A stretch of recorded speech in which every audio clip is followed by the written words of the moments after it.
근데 이 사람은 천주교 신자도 아니야. 천주교 신자도 아닌데 이 대장암이 걸렸는데 이 열어보니까 직장암이 걸렸는데 대장까지 다 퍼진 거야. 그래서 의사가 다시 덮은 거예요. 그리고 딱 왔는데 몸무게가 30kg야. 30kg. 30kg면은 항암을 못 한대요. 40kg가 넘어야지 항암을 한다는 거예요. 근데 이분이 2달밖에 못 산다고 그러는데 내가 2달 있다가 죽을 거라면 병원에서 죽고 싶진 않더래요. 그러니까 2달 동안 먹지도 입지도 못했던 거야. 이 자매가. 그래갖고 이제 생태마을에 8월 달에 온 거야. 우리 생태마을에 머물고 싶어갖고. 경치 좋은 데서 개신교 신자야. 하나님 찬양하고 죽겠다고. 응. 그래갖고 내가 만나러 나가려고 그랬더니 직원들이 신부님 받지 말라고. 지금 방이 예약이 이미 10월, 11월 달까지 다 차가고 그분이 받으면 안 된다고. 절대 받지 말라고 그러는 거예요. 내가 또 마음이 약해갖고 잘 받거든요. 그러니까 이제 직원들이 그 마음 약해질까봐 받지 말라고. 근데 내가 딱 마당에 나가서 그 자매를 딱 봤는데 이뻐.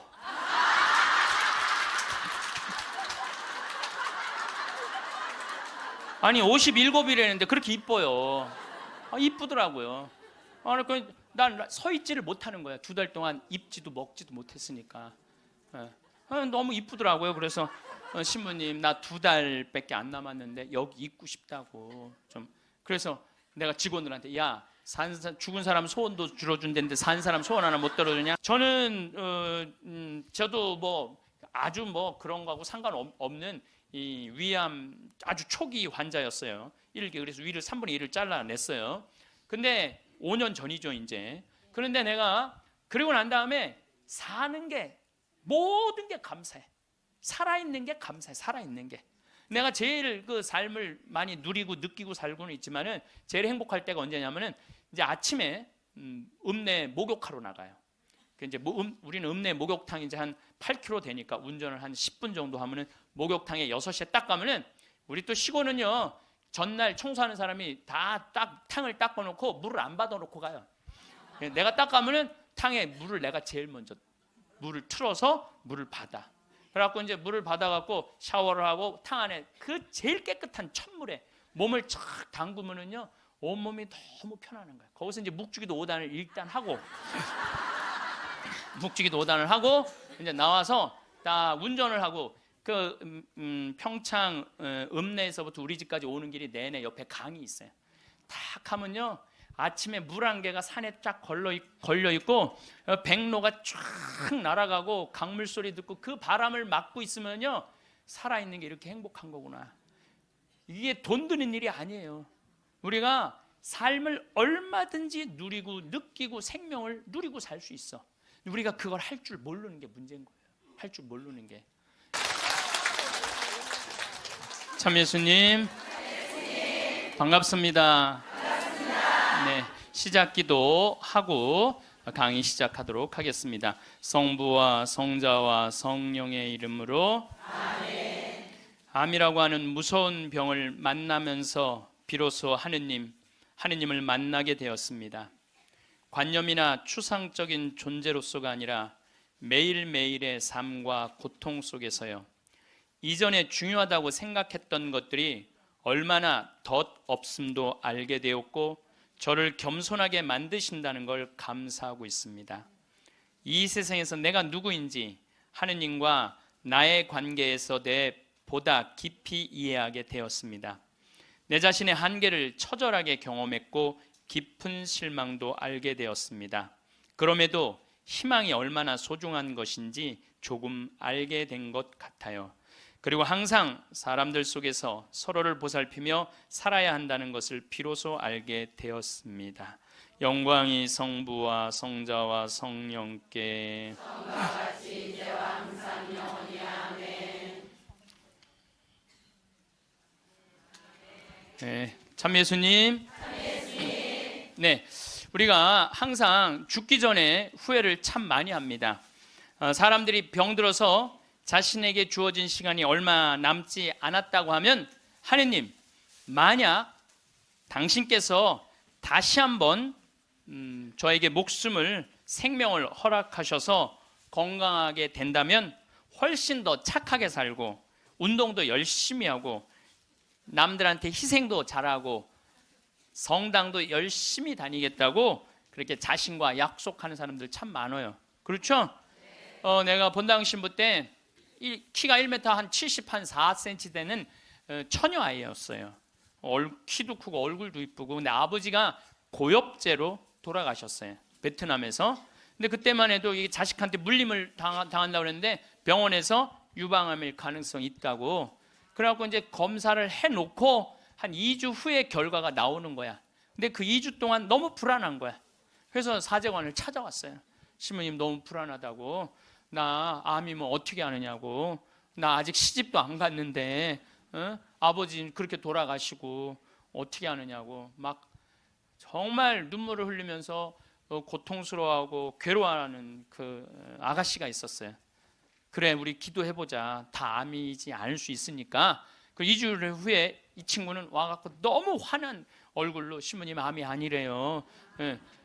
이 친구는 지금 거의 20년이 지난 지금도 아주 행복하게 잘 살고 지금도 1년에 한 번씩 나한테 인사를 와요. 여러분들도 병원에 갔는데 당신 암이라고 그러고 검사를 했어. 그 기다리는 기간 동안 여러분들 무슨 생각할 것 같아요? 결과 기다리는 동안 별 생각을 다 할 거예요. 내가 왜 이렇게 착하게 살지 못했을까? 만약에 내가 다시 살아난다면 마약도 더하고 일도 12시간씩 더하고 내가 미워하는 놈 끝까지 미워하고 이런 사람은 한 명도 없을 거예요. 그렇죠? 만약에 내가 더 다시 살아난다면 더 착하게 살고 더 기쁘게 살고 더 사랑하면서 살겠다고 100이면 100명 다 그렇게 결심할 거예요. 내가 만약에 암이 아니라면. 이런 놈들, 그때 내가 그 놈을 더 괴롭혔어야 되는데 더 미워했어야 되는데 만약에 이런 마음을 죽기 전에 다시 건강해진다면, 그런 마음을 갖는다면 이런 사람이 지옥에 가는 거예요. 이런 사람이. 난 이런 사람은 없다고 생각을 해요. 우리가 죽음이 아픈 건 사랑하지 못하기 때문에 아픈 거예요. 우리가 죽음이 아쉬운 건 미처 누리지 못한 행복 때문에 죽음이 아쉬운 거예요. 우리가 죽음이 괴로운 건 이 세상에서 사람으로서 꼭 해야 되는 도리를 하지 않고 이웃을 도우지 않았기 때문에 죽음이 아픈 거죠. 많은 경우 살아있을 때 우리 자매님들이 남편한테 이래요. 제발 담배 좀 끊어. 그때 안 끊다가 폐암 딱 걸려서 그때 끊는 사람들. 제발 술 좀 끊어. 그래도 안 끊다가 간암 걸려서 끊는 사람들. 이런 사람들이 가장 바보 같은 사람들이에요. 그 지난 2월 달에 괌에 강의를 갔다 왔는데 거긴 휴양지잖아요. 그 총회장님이 재미난 얘기를 하시더라고요. 신부님, 그 괌에 휴양지 그 띠 뛰는 데가 있대요. 그러면은 생전 안 보이던 사람이 어느 날부터 뛰기 시작한대요. 그럼 사람들끼리 서로 수군거린대요. 저 사람 의사가 당신 운동하지 않으면 죽는다고 얘기한 사람이다. 3개월 뛰다가 사라진대요. 죽은 거죠.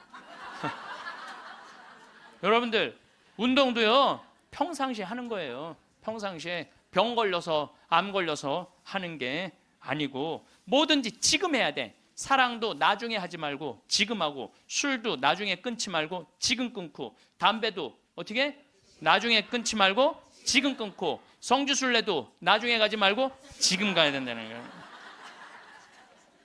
사랑도 그래요. 많은 사람들이 왜 나를 아무도 사랑해주지 않지? 나 같은 거한테는 관심도 없네. 나같이 못생기고 뚱뚱하고 능력 없는 나한테 관심 가져주는 사람 하나도 없네. 이러고 맨날 울고 우울증에 걸리는 사람들이 있어요. 여러분들, 많은 사람들이 저한테 그래요. 신부님은 사랑을 많이 받아서 그런 말씀, 우리들 마음을 이해를 못한다고. 여러분들, 제가 사랑만 받을까요? 저도 노력 무지하게 해요. 사랑하려고 노력을 해요.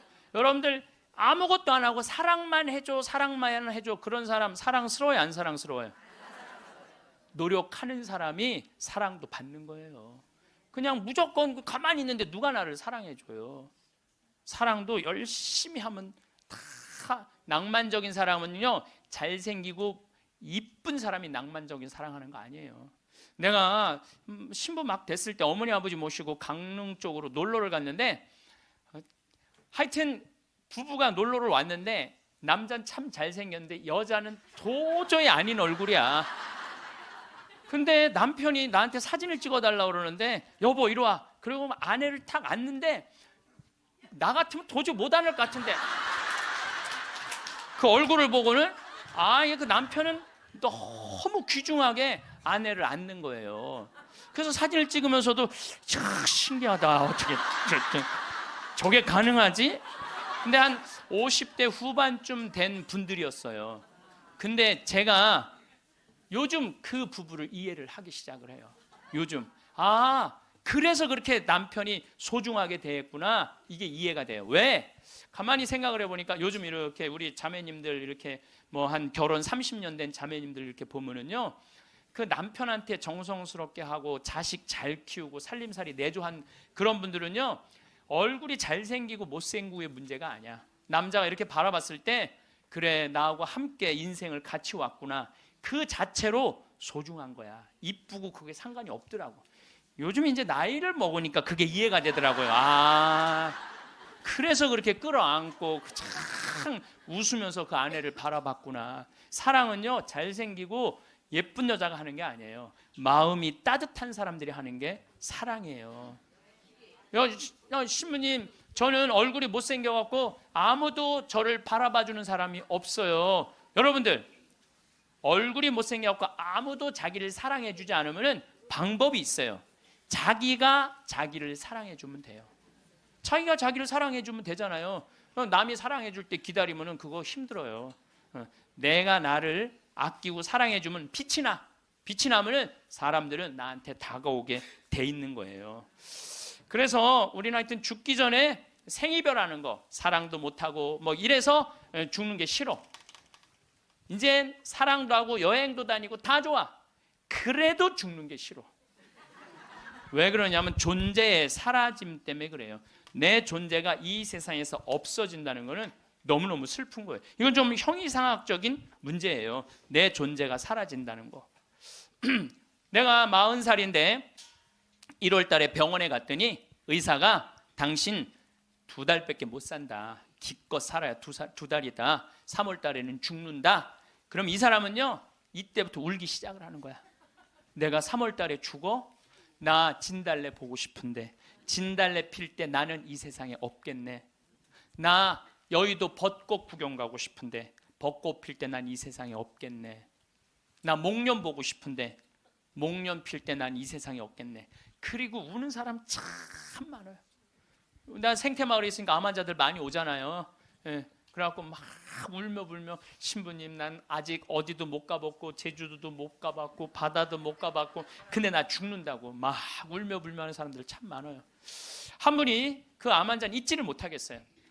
암 진단을 받고 영등포에 역에 딱 섰는데 온 세상이 찬란해 보이더래. 온 세상에 막 딱 했는데 리아카를 끌고 가는 할아버지가 너무 멋있어 보이더래. 저 할아버지는 살아서 생명을 누리고 살고 있구나. 저 할아버지는 생명을 누리고 살고 있구나. 그 할아버지가 그렇게 힘차 보이더래. 이 포장마차에서 떡볶이하고 오뎅을 끓이느냐고 땀을 흘리는 그 아줌마에 너무 부럽더래. 그리고 버스가 온다고 막 버스 잡는다고 막 사람들이 뛰어갈 때 생명이 막 흘러 넘치더래요. 난 이제 이 세상에 더 이상 없겠구나. 이런 세상에 함께 할 수 없구나. 내 존재가 잊혀진다는 거, 내 존재가 사라진다는 건 너무너무 슬픈 거예요. 근데 여러분들, 제가 진리 하나 알려드릴게요. 우리 인간은요, 죽기 전까지는요 절대 안 죽어요.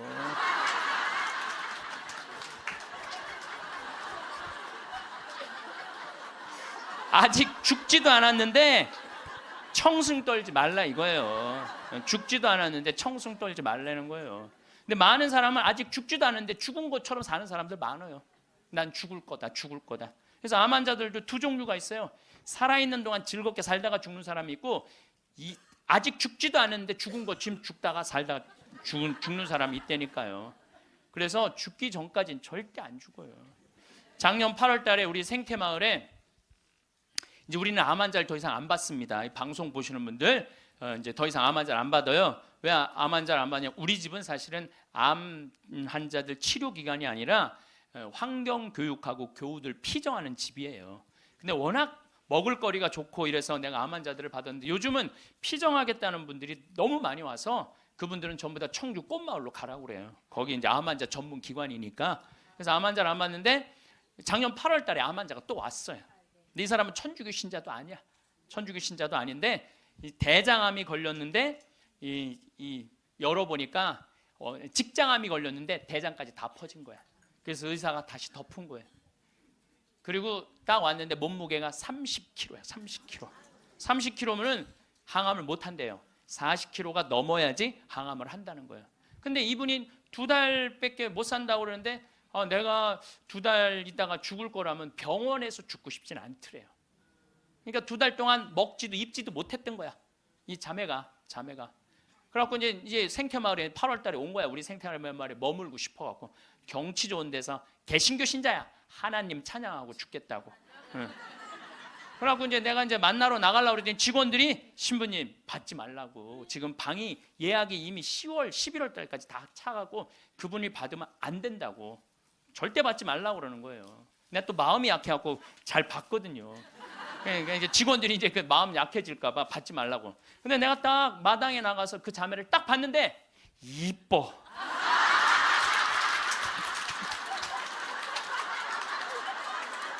아니 57이라는데 그렇게 이뻐요. 이쁘더라고요. 그러니까 난 서 있지를 못하는 거야. 2달 동안 입지도 먹지도 못했으니까. 너무 이쁘더라고요. 그래서 신부님 나 2달밖에 안 남았는데 여기 있고 싶다고 좀. 그래서 내가 직원들한테 야 죽은 사람 소원도 들어준다는데 산 사람 소원 하나 못 들어주냐? 그 침대 있는 방 그거 내주자. 그리고 우리가 8월 9월 추석 들어있으니까 그땐 손님이 좀 뜸하지 않느냐. 그래서 받자. 받았어요. 받았는데 이 자매가 유명한 번역가예요. 중국어, 영어, 독일어를 할 줄 아는 유명한 번역가예요. 여러분들도 아마 그분 책을 한 번씩 봤을 거예요. 근데 어쨌거나 우리 집에 와서 2달 동안 밥도 못 먹었다는 자매가 병원에서 우리 집에서는 밥을 나보다 더 먹는 거야. 밥이 너무 맛있다는 거야. 밥이 너무 맛있다는 거야. 밥이 너무 맛있다는 거예요. 그리고 이제 뒤에 이제 산책 둘레길이 1시간짜리가 있는데 그 둘레길을 돌면서 너무너무 행복하다는 거야. 너무너무 행복하다고. 이제 그래갖고 뭐 그런가 보다 해갖고 이제 10월 달이 됐는데 이제 2달 후에 방 빼줄 생각을 안 하는 거야. 2달 있다가 죽는다고 그래서 받아줬더니 살이 더 통통 찌는 거예요. 살이 더 통통. 근데 10월 달에 오더니 이 자매가 하는 말이 신부님 내가 미사 참여를 해보니까 성체가 너무 좋다는 거예요. 개신교는 성체 성사가 없잖아요. 예수님을 몸 안으로 영한다는 게 여러분들 참 여러분들은 행복한 사람들이에요. 여러분들 사랑은 뭐냐면요. 사랑은 같이 있고 싶은 거야. 여러분들 1살, 2살짜리 애 낳았을 때 걔 보고 있으면 같이 있고 싶어? 같이 안 안고 싶어요? 너무 사랑스럽죠? 네, 같이 있고 싶어서 뭐라 그러냐면 눈에 넣어도 안 아프다 그래.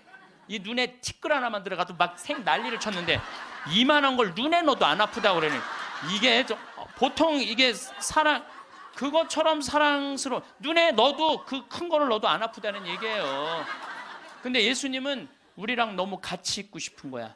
눈에 넣어도 안 아픈 게 아니라 그걸 뛰어넘어서 너무 같이 있고 아예 안에 들어가서 살고 싶은 거. 우리 안에. 그래서 성체로 우리 안에 들어와서 살고 있는 거예요. 그 행복한 신비를 여러분들은 매일매일 경험하는 거예요. 근데 우리 자매가 이렇게 보면서 나도 성체 영하고 싶다는 거예요. 세례를 받아야 되는데 근데 동생이 목사님이야. 그 동생하고 상의를 했대요. 나 거기 가고 세례 받고 싶다고. 천주교 세례. 근데 이 목사님이 한술 더 뜨는 거야. 누나 가고 기분도 좋고 몸도 좋아지니까 세례 그냥 받으라고. 천주교 큰 집이나 마찬가지니까 세례 받으라고. 그래갖고 이제 데레사로 세례를 줬어요.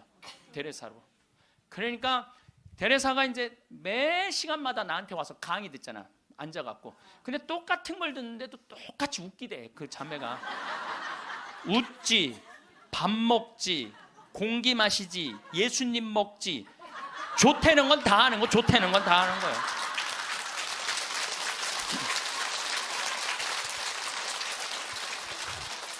제가 시작 기도로 바친 게 이 자매가 나한테 메시지를 보낸 거예요. 네. 암이라고 하는 무서운 병을 만나면서 비로소 하느님을 만나게 되었습니다. 그 전까지는 교회도 잘 안 나갔대요. 관념이나 추상적인 존재로서가 아니라 매일매일의 삶과 고통 속에서 이전에 중요하다고 생각했던 것들이 얼마나 덧없음도 알게 되었고, 저를 겸손하게 만드신다는 걸 감사하고 있습니다. 이 세상에서 내가 누구인지 하느님과 나의 관계에 대해 보다 깊이 이해하게 되었습니다. 나 자신의 한계를 처절하게 경험했고 깊은 실망도 알게 되었습니다. 그럼에도 희망이 얼마나 소중한 것인지 조금 알게 된 것 같아요. 그리고 항상 사람들 속에서 서로 보살피며 살아야 한다는 것을 비로소 알게 되었습니다. 우리 생태마을에서 살면서요, 너무너무 삶을, 그리고 이분이 그런 거예요. 2달 동안 그냥 하느님 속에서 살다가 죽겠다고 찬양하면서, 그러면서 점점 건강이, 12월 달이 돼도 방 뺄 생각을 안 하는 거예요. 온몸에 암이 다 퍼졌다는 사람이. 그래서 이제 12월 마지막 제주는 내가 너무 강의가 많으니까 이제 마지막 제주는 쉬어요. 오늘부터 21일까지 하루도 안 쉬고 강의를 하는 거예요. 21일까지. 그러니까 대림 여러분들 피정한다고 그냥 여기서 부르고 저기서 부르고 그러니까 근데 예수님 내가 그래 대림 때 항상 예수님이 난 12월 10일 날 태어났으면 좋겠어. 너무 힘들어. 그래서 25일부터 30일까지는 제가 쉬어요. 근데 쉬면서 이제 평창에 이제 오늘도 새벽에 눈이 와갖고 그냥 직원들이 눈을 다 쓸었거든요. 그래서 이제 마지막 주 쉬면서 집에서 뭐 할 일이 별로 없잖아요, 또. 그러니까 우리 직원들한테 저녁 먹고, 야, 영화 보러 나가자. 우린 또 영화를 보려면 원주로 나가야 돼. 1시간 한 20분 정도 운전을 해서 영화를 딱 이제 보러 갔는데, 직원들 다 데려가는데 테레사가 눈에 밟히는 거야. 혼자 놔두고 가기가 그렇잖아요, 그 큰 건물에. 그래서 테레사도 같이 가자. 그래서 이제 테레사하고 같이 영화를 보러 갔어요. 근데 내가 영화를 보러 갔는데 영화를 잘못 골랐어. 영화를 이렇게 단편 영화를 골라야 되는데 1년에 한 편씩 나오는 영화에 2편을 데려간 거예요. 반지의 제왕, 호빗 뜻밖의 여정, 스마우그의 폐허라는 2편을 데려간 거예요. 이 난쟁이들이 잃었던 왕국을 찾으려고 막 하다가 보물을 찾아야 되는데 그 굴 속에 용을 깨우면 안 되는 거야. 근데 용을 깨운 거야. 화가 난 용이 막 날개를 펼치고 이제 마을을 다 불살려고 날개를 쫙 펼치고 입을 쫙 벌리다가 영화가 끝나요. 이건 이제 언제 봐야 되느냐면 내년에 봐야 되는 거, 내년에. 영화가 끝나고 데레사한테 미안하더라고. 데레사한테 이제 언제 죽을지 모르는 데레사를 데리고 와갖고 그걸, 그래서 내가 빈말로 데레사한테 얘기했어. 데레사, 우리 내년에 누구 또 보러 오자. 난 빈말로 얘기했는데 데레사는 진지하게, 네 신부님 또 보러 와요 그러는 거예요. 그러나 한 1, 2월 달 해외 강의 성지순례 때문에 생태마을을 2달 동안 비웠어요. 2달 만에 왔는데 데레사가 30kg짜리 데레사가 42kg가 된 거예요. 얼굴이 삐쩍 말랐을 때도 이뻤는데 완전히 얼굴이 우리 집에 왔을 땐 흑 색깔이었는데 복사꽃 색깔로 바뀐 거야. 그런데 그 데레사는 그렇게 좋아졌다가 지난 10월 마지막 주에 세상을 떠났어요. 떠났는데 그 이제 제가 세브란스 병원에 갔는데 그 딸 셋, 아들 하나 있는 집이에요. 근데 막내 여동생이 그 언니 마지막 임종을 지켰는데 그 목사님도 제가 만났어요. 근데 그분들이 이런 얘기를 저한테 전해주더라고요. 신부님, 우리 언니가 50, 이제 거의 60까지 산 거죠. 이 평생 살면서 지난 1년처럼 행복했던 적이 없었다는 거예요. 너무 행복하게 살다가 세상을 떠났다는 거예요.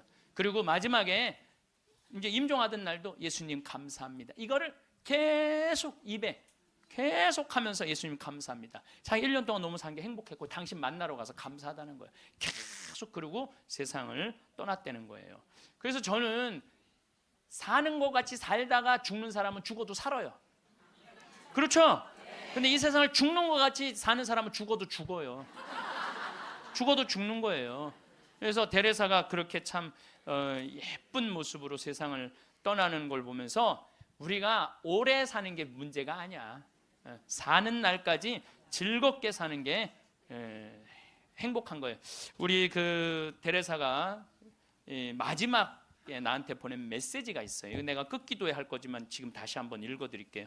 누군가 제게 제일 좋아하는 게 무엇이냐고 묻는다면 즉시 하늘을 바라보는 것이라고 답할 거예요. 우리 생태마을에서 이렇게 하늘을 바라보는 모습이 너무너무 행복했대요. 하늘이 파란 하늘을 바라보는 게. 새벽 하늘, 해질녘, 하늘 낮과 밤의 하늘을요. 하늘은 늘 자유롭고 무한하며 아름다워요. 하늘을 보면 주님께 삶을 주신 그 사랑에 감격해서 울고 싶고 웃고 싶어요. 하늘을 바라볼 수 있게 하신 그 사랑이 감사합니다 라고 이렇게 나한테 아름다운 많은 시들을 보내면서 뭐 번역가였으니까 이렇게 해서 이제 데레사는 세상을 떠났어요. 여러분들 죽음을 미리 앞당겨서 죽지는 마세요. 살아있는 동안 삶을 즐기고 죽을 때 죽음을 받아들이는 훈련이 필요합니다. 저는 저도 뭐 아주 뭐 그런 거하고 상관없는 이 위암 아주 초기 환자였어요. 그래서 위를 3분의 1을 잘라냈어요. 근데 5년 전이죠 이제. 그런데 내가 그리고 난 다음에 사는 게 모든 게 감사해. 살아있는 게 감사해. 살아있는 게. 내가 제일 그 삶을 많이 누리고 느끼고 살고는 있지만은 제일 행복할 때가 언제냐면은 이제 아침에 읍내 목욕하러 나가요. 이제 우리는 읍내 목욕탕이 이제 한 8km 되니까 운전을 한 10분 정도 하면은 목욕탕에 6시에 딱 가면은 우리 또 시골은요 전날 청소하는 사람이 다 탕을 닦아놓고 물을 안 받아놓고 가요. 내가 딱 가면은 탕에 물을 내가 제일 먼저 물을 틀어서 물을 받아. 그래갖고 이제 물을 받아갖고 샤워를 하고 탕 안에 그 제일 깨끗한 찬물에 몸을 쫙 담그면은요 온몸이 너무 편안한 거예요. 거기서 이제 묵주기도 5단을 일단 하고 묵주기도 5단을 하고 이제 나와서 다 운전을 하고 그 평창 읍내에서부터 우리 집까지 오는 길이 내내 옆에 강이 있어요. 딱 하면요 아침에 물 한 개가 산에 쫙 걸려 있고 백로가 쫙 날아가고 강물 소리 듣고 그 바람을 맞고 있으면요 살아있는 게 이렇게 행복한 거구나. 이게 돈 드는 일이 아니에요. 우리가 삶을 얼마든지 누리고 느끼고 생명을 누리고 살 수 있어. 우리가 그걸 할 줄 모르는 게 문제인 거예요. 할 줄 모르는 게. 여러분들도 오늘 이렇게 와서 강의 들으니까 삶이 생명감이 좀 느껴지지 않아요? 네. 그래서 집에 있으면 안 되는 거예요. 집을 나가야 되는 거 무조건. 네. 집에 있으면 우울증밖에 걸릴 게 없는 거예요. 네. 제가 여러분들 죽을 때 가족들 모아놓고 나는 내가 처음 자전거 탈 때 아빠가 뒤에서 잡아주고 너 혼자 이렇게 자전거 처음 탔을 때 아빠는 얼마나 행복했는지 몰라. 죽을 때 아빠가 자식한테 이렇게 얘기하는 거죠. 내가 너희들 손잡고 우리 생태마을 국장하고 아들 둘하고 3, 4년 전에 스페인 산티아고 600km를 걸었어요. 우리 국장은 한 달 동안. 그게 내가 보기에는 죽을 때 내가 너희들하고 그때 걸었을 때 너무너무 행복했어. 이런 말을 할 때 여러분들 멋있게 죽는 거예요. 안 죽으려고 이리 도망다니고 저리 도망다니고 그냥 풀뿌리 캐먹고 그냥 죽은 건지 산 건지도 모르고 그냥 이러고 살다가 죽지 말라는 거예요. 여러분들. 김수환 추기경님이 돌아가실 때 고맙습니다. 사랑하십시오. 참 멋있게 죽잖아요. 여러분들도 죽을 때 좀 제발 멋있게 죽어. 죽을 때 좀 멋있게 죽어야 될 것 같아요. 내가 지난 6월 달에 필라델피아에 강의를 갔었어요. 강의가 끝나고 이제 버지니아로 옮겨가려고 그러는데 기차를 타고 가려고 그러는데 젊은 부부들이 뭐 젊었다고 그래야 한 45, 6 된 부부들이 신부님 저희들이 모셔다 드릴게요. 뭐 뿌레젤이라는 가게를 하는 분이에요. 아니 가게는 어떻게 하고? 직원들이 알아서 해요. 뿌레젤이라는 건 뭐냐면은 밀가루에다가 소금 넣어서 굽는 빵이에요. 이게 하나에 300원이야. 그걸 5개를 묶어요. 그래갖고 그게 그냥 필라델피아는 흑인이 많이 살아요. 그걸 먹고 우리 김밥 같이 먹는 거야. 김밥 같이. 예. 그래서 이제 그럼 고맙다고 한 3시간 반, 4시간 걸리는 거리니까 차를 타고 가는데 이런 얘기, 저런 얘기, 이민 중에 어려웠던 얘기, 행복했던 얘기 많이 하는데 참 그 두 부부가 나한테 기가 막힌 얘기를 해주더라고요. 한참 뿌레째를 구워서 팔면서 대출도 갖고 그러는데 하루는 완전히 늙은 흑인 하나가 찾아왔대요. 그러니 프레첼 300개를 주문을 하더래요. 그래서 내일 갖고 갈 거냐? 그랬더니 아니 오늘 갖고 갈 거야. 아니 당신 2시간이나 기다려야 되는데 기다릴 수 있느냐? 난 기다릴 수 있다고 그러더래. 직원들이 막 눈총을 주더래요. 미국은 다 예약 문화거든. 전날 예약을 하고 찾아가겠다 이러는데 그 흑인은 와갖고 2시간을 기다리고 있더니 돈 벌고 싶은 욕심에 그 프레첼을 부지런히 걷대요. 그거 갖고 300개를 줬대. 뭐 하려고 그러냐? 그랬더니 내가 학교 수인데 우리 아이들 주려고 갖고 가는 거다. 그리고 갔대요. 다음 주에 또 오더니 또 프레첼 300개를 주문을 하더래요. 화가 나더래요. 이게 무시하는 것도 아니고 이 바쁜데 프레첼을 300개를 또 주문하네. 당신 기다릴 수 있겠냐? 나 기다리겠다고 여기서. 그래갖고 고소 줬대. 근데 그 다음 주에 또 오더니 프레첼 300개를 또 고달라고 그러더래. 그래서 물어봤대요. 너 이름이 뭐냐? 그랬더니 미스터 윌리래. 미스터 윌리. 미국이 지금 예약 문화인데 당신은 왜 예약도 안 하고 우리를 힘들게 하느냐? 그랬더니 미스터 윌리란 늙은 흑인이 하는 말이 나는 예약을 할 수 없는 사람이다. 왜 예약을 못하냐? 난 지금 암이 걸려갖고 오늘 죽을지 내일 죽을지 모른다. 그런데 내가 어렸을 때 프레첼이란 빵을 먹고 허기를 때웠다. 지금도 이 얘네들은 그 필라델피아 아이들은 얘네들은 아버지 날 어머니 날이 따로 있어요. 그럼 그거 하나를 사서 아버지한테 보낸대요. 그걸 옛날 생각을 하고 그걸 맛있게 먹는데. 그러니까 나도 어렸을 때 이 프레첼이란 빵을 먹고 허기를 때우고 했는데 지금 내가 수의로 있는 이 학교에 아이들도 아침을 못 먹고 오는 애들이 참 많다. 그래서 내가 마지막에 죽기 전에 그럼 너 학교 심부름이 아니냐? 그랬더니 심부름이 아니다. 내 돈으로 마지막에 이 아이들한테 거의 $300나 되는 돈을 계속 해갖고 아이들한테 나눠주는다는 거예요. 그래서 나는 언제 죽을지 모르기 때문에 예약을 할 수가 없다. 그리고는 다시는 안 왔대요. 죽은 거지. 그러니까 미국 사람은 죽을 때도 멋있게 죽어. 저는 여러분들도 좀 죽을 때 좀 멋있게 죽었으면 좋겠어. 좀 내가 어디 선물을 갖고 가고 어디 선물을 좀 주고 죽는 그런 모습이 좀 있었으면 좋을 것 같아요. 그래서 이제 우리가 죽을 때 멋있게 죽으려면 잘 살아야 돼. 잘 살아야 돼. 그래서 저는 여러분들 우리가 잘 살려면 삶을 계획을 잘 세워야 돼. 계획이 없는 삶은요 잘 살 수가 없어요. 여러분들 인생 계획 어떻게 잘 세워져 있어요? 네. 아유 신부님 무슨 계획이 있어? 다 살았는데. 천만의 말씀이요. 여기 다 산 분 한 분도 안 계세요. 제가 얘기했죠. 죽기 전까지는 절대 안 죽는다고. 그러니까 계획이 있으셔야 된다니까. 저는 신학생 때 세미나를 하는데 앞으로 주 5일제가 된다는 거예요. 주 5일제. 그럼 토요일 날 일요일 날 교우들 성당 안 나온다는 거예요. 경치 좋은데 구경 가느냐고 성당에 안 다닌다는 거예요.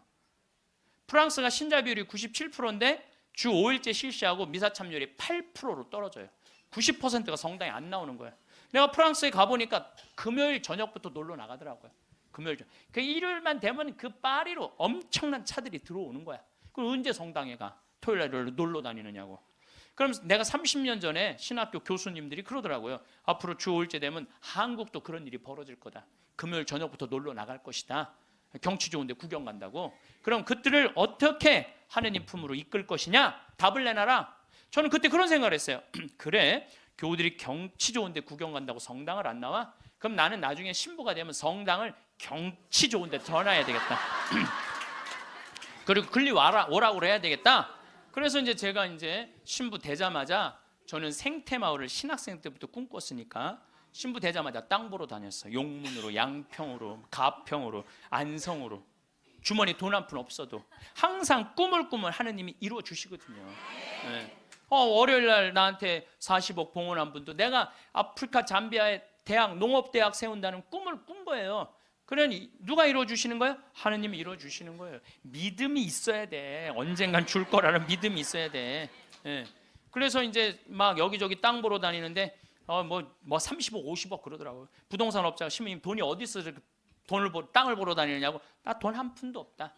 예. 대신 꿈이 있다. 꿈이. 그래서 이제 교구청에서 내가 하도 그렇게 뛰어다니니까 주교님이 부르더니 강원도 평창에 땅이 15,000평이 있다는 거. 15,000평. 그거를 꾸며 보라는 거예요. 그래서 제가 30살에서부터 그걸 꾸미기 시작을 한 거예요. 본당 신부 하면서. 그럼 뭐 집에 들어오면 새벽 2, 3시 늘 그랬어요. 다 본당 사목하고 집에 들어오고 그러니까. 10년 하는데 도저히 안 되겠더라고요. 그래서 주교님한테 청을 드렸죠. 주교님, 저 이제 초대 본당 신부 2번을 5년을 했으니 저 이제 강원도 평창 생태마을에 들어가서 살게 허락을 해 주십시오. 청을 넣었더니 주교님 그럼 가라고.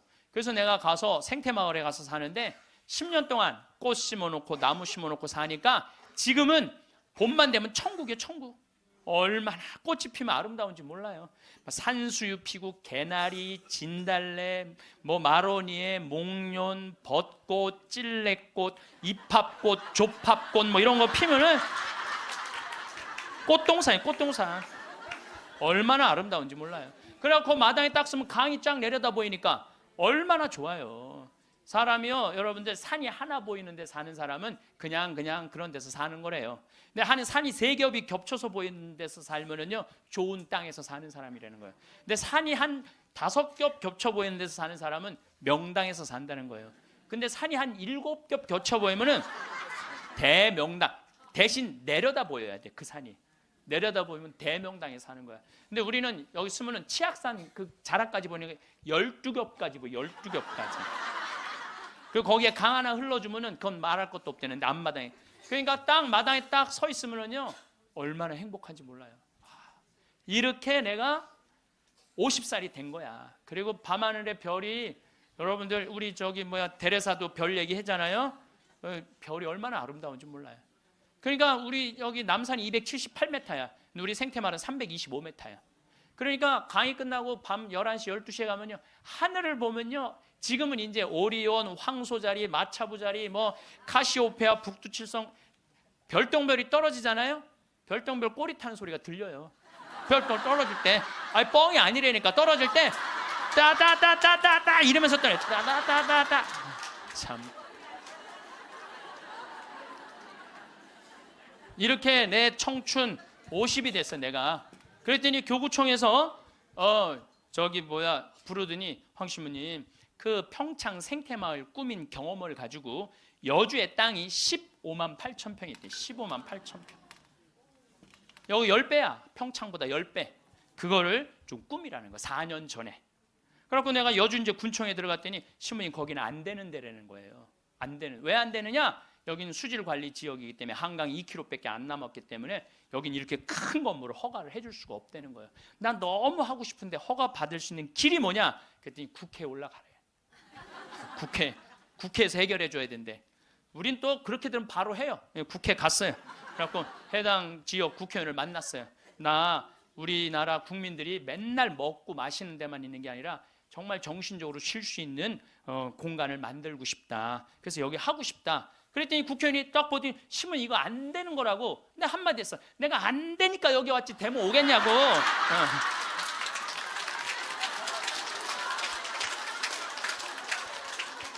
그때 마침 그 국회의원이 아주 열심한 천주교 교우였어. 고민을 많이 하더라고요. 그러더니 그러면은 군수님하고 얘기를 해보고 연락을 드리겠다고. 그래서 이제 기다렸죠. 일주일 후에 연락도 빨리 오더라고. 아주 능력 있는 국회의원이야 보니까. 전화 오대. 신부님 우리가 군수님하고 거기 이제 폐수 처리 용량이라는 게 있어요. 그거를 할당을 해주기로 했다고. 열심히 해보시라고. 나는 그냥 그러면 끝나는 줄 알았어요. 너무 좋았는데 이게 또 이제 다시 허가 기간이 경기도청으로 넘어가는 거야. 경기도청에 가니까 이게 또 난감한 거야. 근데 마침 내가 또 경기도 기관장들한테 아침 먹고 하는 강의를 했었어요. 도지사 있고 법원장, 경찰청장, 무슨 세무서장, 국회의원들, 무슨 시장들 다 모였는데 강의를 아침에 하는데 끝나고 난 다음에 도지사님이 차 한 잔 마시자고 그래서 마시면서 이 도지사님이 그러더라고. 신부님 되게 기관장들이기 때문에 아침 먹고 다 간대. 근데 끝까지 들은 게 신부님이 처음이라는 거야. 신부님 너무너무 우리한테 유익한 강의를 해줘서 너무너무 감사하다고. 혹시 필요한 거 있으면 말을 하라고. 내가 필요한 거 있다고. 나 필요한 거 있다. 내가 지금 여주에 생태마을을 꾸미는데 이게 너무 힘들다. 그랬더니 딱 도지사님 다 알아듣더니 바로 환경국하고 얘기를 하더니 행정실장 부르더니 일사천리로 그 자리에서 또 군수님한테도 전화해갖고 신부님 하는 일 도와주라고. 그래서 너무 나는 또 그러면 끝나는 줄 알았어. 그랬더니 그거보다 더 어려운 기관이 뭐냐면은 한강유역관리청이에요. 거기서 부정적인 의견이 나오면 안 되는 거예요. 거기 갔는데 안 된다는 거예요. 다 안 된다는 거 하여튼 다 안 된다는 거예요. 갔는데 그 이제 판시관이 7급 공무원인데 여자야. 남자는 이렇게 쑤시고 저렇게 쑤시면 어떻게 되는데 여자는 뭐 어떻게 할 길이 없잖아요. 그래갖고 신부님 여기는 안 되는 이유를 쭉 설명을 하더라고. 그런데 난 여기 너무 하고 싶다. 생태 공원도 조성하고 맨날 내가 프랑스 떼제 공동체를 가보니까 한 주에 3,000명씩 와서 피정을 하고 가는 거예요. 한 주에 3,000명. 그러니까 걔네들은 정신적인 훈련을 너무너무 많이 하는 거예요. 근데 우리나라는 그런 데가 거의 없는 거야. 그래서 우리 천주교 교우들도 그래서 저 여주는요 피정 기간이 월요일부터 주일이야. 일주일 동안 하는 거야. 일주일 동안. 그래서 찬송도 하고 미사 참례도 하고 강의도 듣고 밭에 나가고 잠깐 일도 하고 이런 얼마나 여러분들 시간 많잖아. 그러니까 가격은 최대한 낮추면서 우리 교우들이 그런 정신적인 걸 하고 싶다. 그랬더니 신부님 사실은 저는 신자도 아니고 우리 엄마 아버지도 신자가 아닌데 신부님 우리 엄마 아버지가 평화방송만 본다는 거예요. 신부님 강의만. 자기도 몇 번 봤대. 봤는데 신부님 생각이 좋아서 내가 긍정 의견을 내겠다고. 넘을 산을 다 넘은 거야. 얼마나 행복한지 몰라요. 그런데 진짜 큰 산이 하나 있더라고. 주민들이 결사 반대하는 거예요. 주민들이 한 105호 정도 되는데 그 부평리 주민들이 안 된다. 결사 반대는. 그래서 야 이거 결사 반대하면 안 되는데 그래갖고 내가 이제 주민들 이제 마을회관에 만나자 그랬어요. 딱 만났는데 눈빛이 결사항전의 눈빛이 있더라고요. 결사항전의 눈빛이. 그래서 그러면 한번 왜 반대하시는지 말씀을 해보라고. 근데 여러분들 우리가요 협상을 할 때는요 먼저 말하면 안 돼요. 항상 상대방이 어떤 지금 기분으로 반대를 하는지 얘기를 들어봐야 돼. 그래서 내가 또 생명을 살리는 말씀 말 작년에 강의할 때 대화하는 방법 알려줬잖아요. 내가 그렇게 1년을 말을 했는데 대화를 못 하겠어요. 그래서 이제 겸손하게 앉아서 어르신들이 말씀하시는데 말씀 다 맞는 말씀이더라고요. 그리고 말씀을 들을 때는 눈빛을 깔아야 돼. 일단 이렇게. 그리고 말씀할 때마다 어떻게 고개를 끄덕여야 돼요. 이게 존중이에요. 존중. 1시간 동안 제가 계속 맞는 말씀이라고 의견을 받아들이겠다고 맞는 말씀이라고 받아들이겠다고. 이제 다 얘기하고 그럼 신부님 여기다 왜 하려고 그러느냐고. 내가 또 이제 말할 기회를 주신 거 아니에요. 내가 또 일단 말을 하면 이게 얼마나 대단해요. 그래서 30분 말씀을 드렸지. 30분 말씀을 드렸더니 주민들이 눈빛이 싹 풀리더라고요. 그러면은 신부님 한번 해보시라고. 근데 내가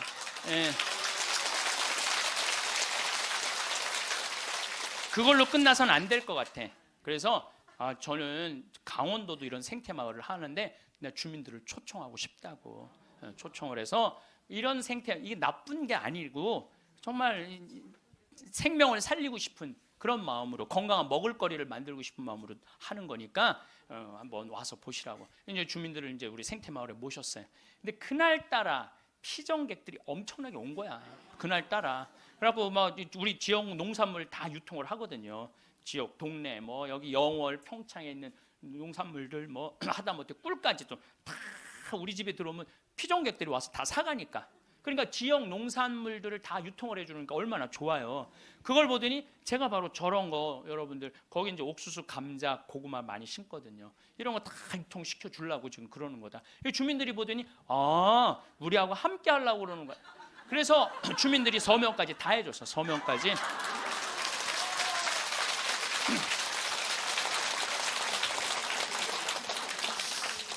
나는 보통 텔레비전 보면 막 반대할 때 막 결사 반대 막 피 같은 거 막 써놓고 막 그리고 서로 막 죽기 살기 까무러치기로 싸우는 거 보면 이해가 안 돼. 왜 말로 하면 될 걸 왜 싸우는지 이해가 안 가. 나도 양보할 걸 많이 양보를 했어요. 왜냐하면 거기에 주민들이 나는 그 산을 좀 넓은 농토를 하려고 하는데 산을 보존해 달라고 그러더라고. 맞는 말씀이잖아요. 그래서 산 보존하는 걸로 하고 이제 거기서 이제 말을 좀 해서 이 사람이 말을 타면은요, 그 말을 키우고 싶은 이유 중에 하나는 왜 말을 키우고 싶으냐면 장애자들이 말을 타면은 이 치료가 굉장히 좋아요. 그래서 장애인 협회에서 나한테 와갖고 신부님 말을 좀 하면은 말 탈 공간이 없다는 거예요. 지금 수도권은 너무 비싸고 근데 여긴 땅이 15만 8천 평 아니에요. 15만 8천 평. 그러니까 좀 해달라고 그래서 그거 하려고 그랬는데 말 똥 냄새가 마을에 오면 불편하다. 그것도 내가 포기했어요. 그러니까 원하는 걸 다 해준 거죠. 내 것만 한데 협상이라는 거죠. 내 걸 포기하는 게 협상이에요. 그래갖고 이제 아마 내년부터 이제 생태마을을 이제 꾸미게 될 거예요. 그러니까 난 60살까지 일이 기다리고 있는 거예요. 60살까지.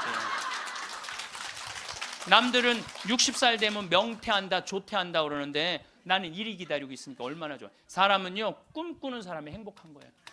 꿈꾸는 사람이. 여러분들 과거에 매달린 사람 불행한 사람. 과거. 내가 그때 이 인간을 만나지 말았어야 되는데. 여러분들 그거 후회해봐야 그 인생 돌이켜져요? 돌이켜지는 게 아니에요. 우리가 과거에 매달린 사람이 우울증에 걸린다니까요. 그때 내가 삼성전자 주식을 사뒀어야 되는데 3만 원 할 때 사뒀어요. 3만 원 할 때 3만 원 할 때 사뒀으면은 지금 150만 원 왔다 갔다 하잖아요. 3억 여기 막 3억 원어치 사놨으면 150억 된 거 아니야? 150억. 여러분들 아까도 말씀드렸지만 과거에 집착하는 사람은요 불행한 사람이에요. 과거에 내가 아주대학 환경공학과 대학원 다녔거든요. 거기 너무너무 재미난 일거리가 있어요. 하나가 뭐냐면은 거기 옆에 유신고등학교라고 있었어요. 근데 지금은 아주 좋은 고등학교였는데 처음에 이제 막 그 지역에서 막 시골에서 이제 온 애들이 꼴뚱한 애들이 참 많은 거예요. 담임 선생님이 그랬대요. 이 바보들아, 저기 뭐야 이 등록금 학비 이거 있으면 앞에 땅 그때 거기가 한 평에 100원 했거든요. 30년 전 이거나 사두라고 이 바보들아. 맨날 선생님 그랬대요. 그런데 30년이 지난 지금 거기는 한 평에 3천만 원이야. 그럼 그 이제 난 애 나이 뭐 한 4-5살 위아래 그때 공부 못했던 애들이 이런 말을 하는 거. 그때 담임 선생님 말을 들었어야 되는데. 여러분들 아니 그럼 30년 전으로 돌아갈 거야? 어떻게 할 거야? 과거에 매달린 사람은 불행한 사람이에요. 미래를 꿈꾸는 사람이 행복한 거예요. 미래를 꿈꾸는 사람. 계획이 있어야 된다는 거예요. 삶에는 계획이 있어야 된다는 거예요. 그래서 여러분들은 어떤 계획을 갖고 계시냐? 이 자세한 얘기는 다시 다음 시간에 하겠습니다. 황창현 신부님은 사후세계가 분명히 있다고 말씀하십니다. 강연에서 보듯이 사후세계를 실제로 경험한 사람들의 사연은 믿기 힘들 만큼 정말 놀라운데요. 중요한 것은 현생에서 자신에게 부끄럽지 않은 삶을 산 사람들은 죽어서도 행복한 사후를 누릴 수 있다는 것입니다. 이 점 기억하시고 여러분들도 많이 베풀고 선한 영향력을 끼치는 삶을 살 수 있도록 노력하시길 바랍니다. 그렇다면 죽기 전 대표적인 증상은 어떤 것들이 있을까요? 임종 상태에서의 적절한 대응을 위해서는 임종 전 증상을 알고 준비해야 하는데요. 이를 통해 가족은 무엇을 기대해야 하는지를 미리 알고 있게 되어 적절한 대비를 할 수 있습니다. 임종 상태는 많은 불편함과 어려움을 동반하게 됩니다.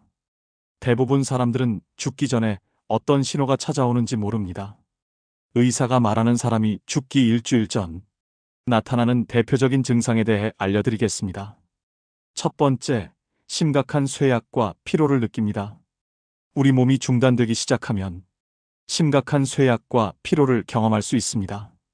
이는 산소 공급 감소, 대사 변화, 임박한 죽음에 대한 신체의 자연적 반응 등 여러 요인이 복합적으로 작용해서 발생합니다. 간단한 작업조차 수행하기 힘들어지고 휴식 또는 수면에 더 많은 시간을 할애할 수 있습니다. 두 번째, 장질환 증상이 나타납니다. 임종 전 단계에서는 장기 기능이 저하되어 변비 또는 설사가 발생할 수 있습니다. 변의 양이 감소하거나 빈도가 줄어들 수 있습니다. 그리고 장기 기능의 변화로 인해 변의 색상이 변하거나 변의 냄새가 변화할 수 있습니다. 죽기 전에는 식욕이 감소하고 수분 섭취량이 줄어들 수 있는데요. 이로 인해 변의 수분 함량이 감소하고 변이 건조해집니다. 배변 활동이 어려워져 임종 전 마지막 며칠간 변비 증세를 겪을 수도 있습니다. 세 번째, 호흡이 빨라집니다. 숨을 쉬는 것이 곤란해지는 현상은 마지막 며칠, 몇 주 남기고 더욱 심해질 수 있습니다. 임종 전 단계에서는 호흡이 불규칙하거나 불안정할 수 있는데 이는 호흡기 기능의 저하와 심장 기능의 변화로 인해 발생할 수 있다고 하는데요. 네 번째, 의식 수준이 변화합니다. 임종이 다가옴에 따라 의식의 변화는 흔하게 발생하는데요. 혼란, 방향 감각 상실 또는 졸음을 경험할 수 있고, 어떤 경우에는 반응이 없거나 반의식 상태가 될 수도 있습니다. 이는 뇌로의 혈류 감소, 대사 불균형 등으로 인해 발생할 수 있습니다. 5번째, 식욕이 감소하고 갈증이 납니다. 임종 전 며칠, 몇 주 동안 많은 사람들은 음식과 음료에 대한 욕구가 감소하는 것을 경험하는데요. 거식증으로 알려진 이러한 식욕 부진은 신체 쇠퇴의 자연스러운 부분입니다. 6번째, 수면 시간의 변화가 생깁니다. 길게는 약 1달에서 짧게는 1주 전부터 수면 시간은 평소보다 길어지고 깨워도 별 반응을 하지 않습니다. 마치 혼수 상태처럼 잠만 자는 것이 특징인데요. 이때 보호자는 환자분이 언제 깨어날지 모르기 때문에 옆에서 잘 관찰하시는 것이 중요합니다. 보통 사람은 잠을 잠으로써 몸이 회복되는 작용이 일어나지만 임종 전 환자는 몸이 회복되는 것이 아니라 대사가 서서히 느려져 체내의 장기 기능이 떨어지고 있는 것을 의미합니다. 이처럼 임종 전 증상을 잘 알고 계시면 사랑하는 이들의 마지막 시간을 후회 없이 보내실 수 있을 겁니다. 나이 들수록 행복하고 풍요로운 노년을 보내기 위해 실천해야 되는 것들이 있습니다. 늙음의 미학 5가지에 대해 말씀드리겠습니다. 늙음의 미학 제1장은 비움의 미학입니다. 비움의 실천은 버림으로써 여백을 만드는 일입니다. 버림이란 말이 맞지만 너무 냉혹하게 들릴 수도 있죠. 점잖게 나눔이라 해도 좋습니다. 꽃이 비록 아름답지만 꽃을 버려야 열매를 맺을 수 있습니다. 처녀가 설령 아름답지만 처녀를 버려야 옥동자, 옥동녀를 낳을 수 있습니다. 죽음이란 버림의 끝입니다. 성취의 청춘도 아름답지만 버림의 노년은 더욱 아름답습니다. 이것이 늙음의 미학입니다. 주먹을 쥐고 태어나는 것은 세상에 대한 욕심이요. 손바닥을 펴고 죽는 것은 모든 소유로부터의 비움입니다. 생의 가장 큰 가르침은 죽음입니다. 선녀는 죽음으로써 인생의 진리를 깨우쳐 줍니다. 채운다는 관점에서 보더라도 비운 만큼만 채울 수 있습니다. 집지한 개여 방지구주다. 두 손으로 잡아보았자 2개뿐이요. 놓으면 우주가 내 것인 것을. 늙음의 미학 제2장은 노련의 미학입니다. 노련이란 단어에는 늙을 노자를 씁니다. 노자에는 노련하다는 의미가 있습니다. 오랜 세월의 경륜에서 오는 노하우가 있어 노인은 노련한 경험의 결정체이지요. 노인은 돌다리도 두들겨보고 건너는 신중함이 있습니다. 술을 마셔도 젊은이처럼 속수무책으로 쓰러지지 않습니다. 그리하여 오뚝이라는 의미의 부도옹이란 별명이 붙은 것입니다. 늙음의 미학 제3장은 점잖음의 미학입니다. 노인이 되면 언행이 무겁되 어둡지 않습니다. 품격이 고상화돼 야하지 않습니다. 그래서 점잖다라는 말이 성립됩니다. 곧 젊지 않다는 말입니다. 젊은이처럼 감성에 쉬이 휘둘리거나 분위기에 가볍게 흔들리지 않습니다. 젊은이의 잘못을 보고도 잘 나무라지 않음은 힘과 용기가 없어서가 아니라 그들도 그러한 시절을 겪어왔기 때문에 이해하고자 함입니다. 점잖음, 그것은 중후한 인생의 완결이자 노인이 보여줄 수 있는 장엄한 아름다움입니다. 늙음의 미학 제4장은 생각의 미학입니다. 노인이 되면 이런저런 생각이 많아집니다. 그러다 보니 했던 말을 또 하기도 합니다. 하지만 그 생각은 일념통천의 지혜의 샘물입니다. 늙은이는 늘 그 자리에 있는 이다. 생각이 깊고 많기 때문입니다. 그저 자리만 차지하고 있는 게 아니라 세상을 염려하고 가문을 지키면서 늘 그 자리를 지키는 것입니다. 늙음의 미학 마지막 장은 3분의 2의 미학입니다. 흔히 몸은 늙었어도 마음은 아직 청춘이라고 항변하는데 이 말은 사실입니다. 정신의 나이는 육신의 나이의 3분의 2에 불과합니다. 60세면 40세로 생각하고 90세면 60세로 생각합니다. 마음마저 육신과 똑같이 늙었다고 생각하면 삶이 위축됩니다. 죽는 날까지 젊은이의 기상으로 살아가야 합니다. 젊은 생각으로서 씩씩한 만년을 맞이해야 합니다. 인류의 평균 연령이 급격히 늘어감에 따라 온 세상이 고령화 사회로 접어들고 있습니다. 퇴직의 새벽을 맞이하면 인생 리모델링을 반드시 해야 합니다. 내 남은 인생의 가장 젊은 날이 바로 오늘입니다. 어제 죽은 자가 그토록 소망하던 오늘이지요. 영리하고 재주가 있는 사람을 일러 총명하다고 하는데, 총은 귀가 밝다는 뜻이며 명은 눈이 밝다는 뜻입니다. 나이가 들면 눈과 귀가 어두워집니다. 모든 기능이 저하되어 자세히 볼 수 없고 또렷하게 들을 수도 없습니다. 하지만 문제 없습니다. 쑥떡같이 얘기해도 찰떡같이 듣는 훈련을 평생 해온 그들이기 때문입니다. 어떻게 늙어갈 것인가는 모든 늙은이들의 화두일 것입니다. 품위를 지키며 아름답게 늙는 사람이 있는가 하면 그렇지 못한 경우도 있습니다. 멋지거나 추하거나 또 행복하거나 불행한 노년이 되는 것은 모두 자신의 책임입니다. 그렇다면 나이 들수록 귀티나게 늙어가는 방법은 무엇일까요? 첫째, 건강한 생활 습관을 가져야 합니다. 금연과 절주, 그리고 적당한 운동으로 생활 습관을 가꿉니다. 올바른 생활 습관은 건강하고 아름답게 늙어갈 수 있게 만듭니다. 둘째, 충분한 휴식과 수면을 취합니다. 너무 적게 자고 너무 많이 자는 것도 좋지 않습니다. 낮잠을 적당히 자는 것도 건강을 유지하고 아름답게 늙어가는 비결입니다. 셋째, 마음가짐을 편하게 해야 합니다. 사람이 살다 보면 별의별 경계와 부딪히게 됩니다.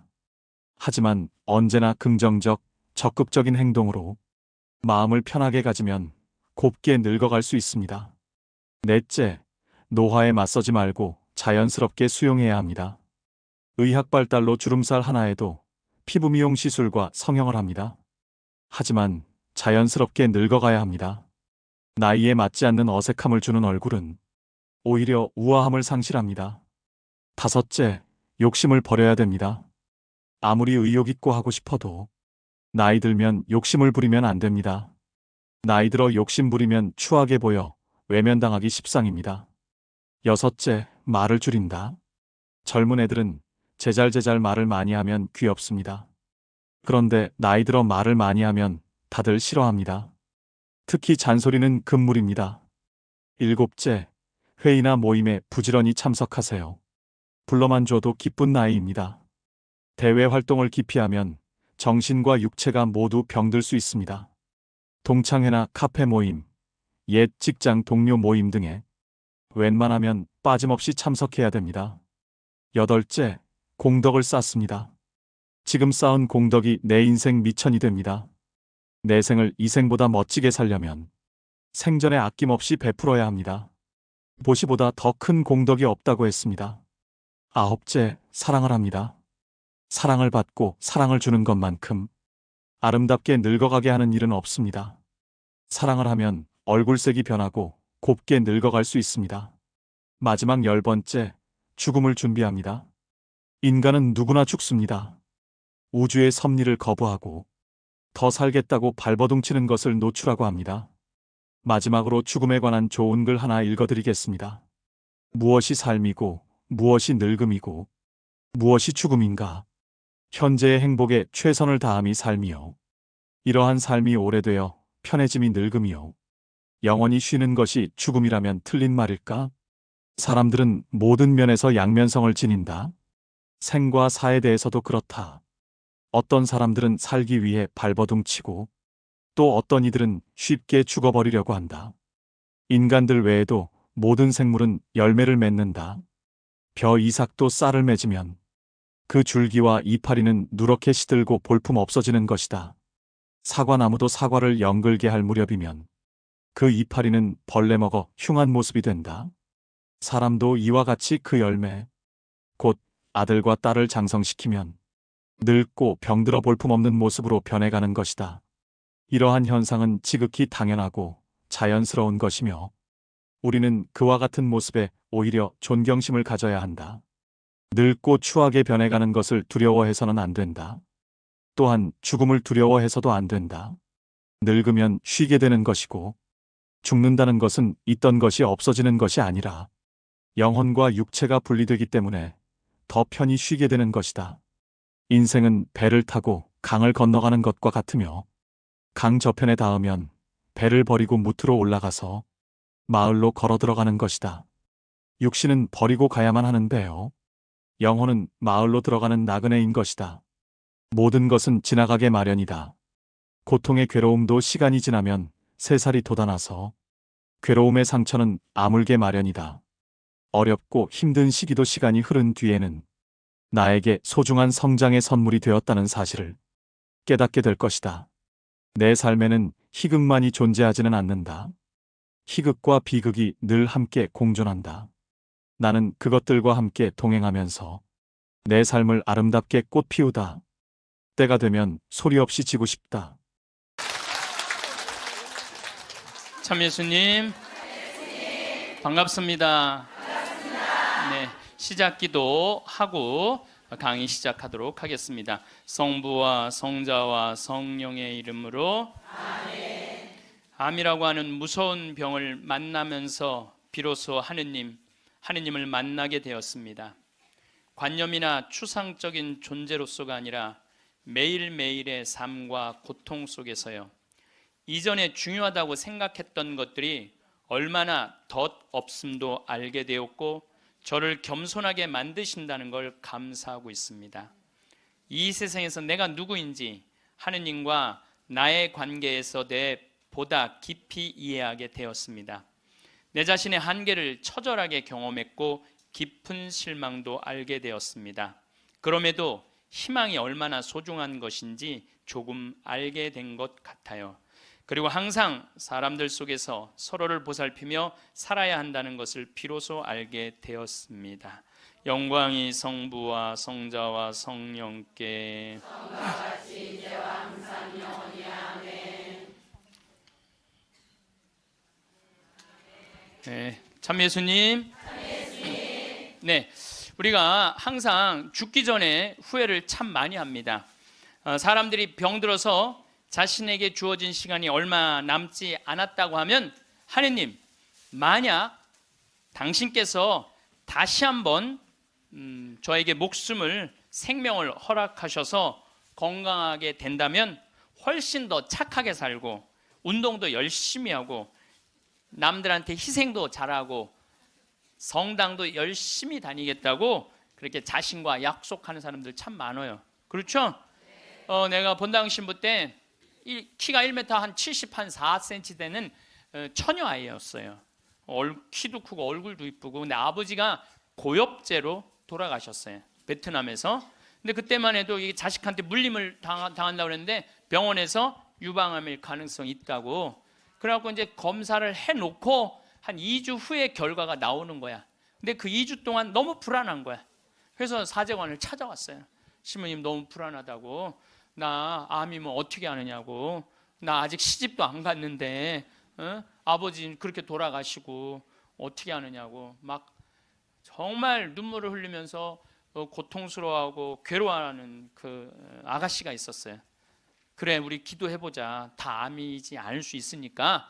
그 2주 후에 이 친구는 와갖고 너무 화난 얼굴로 신부님 암이 아니래요.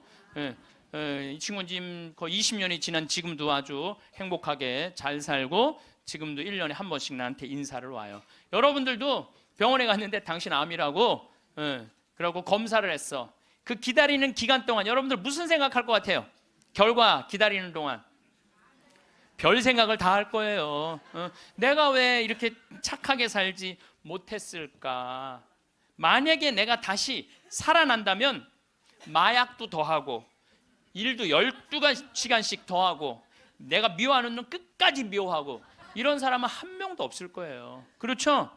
만약에 내가 다시 살아난다면 더 착하게 살고 더 기쁘게 살고 더 사랑하면서 살겠다고 100이면 100명 다 그렇게 결심할 거예요.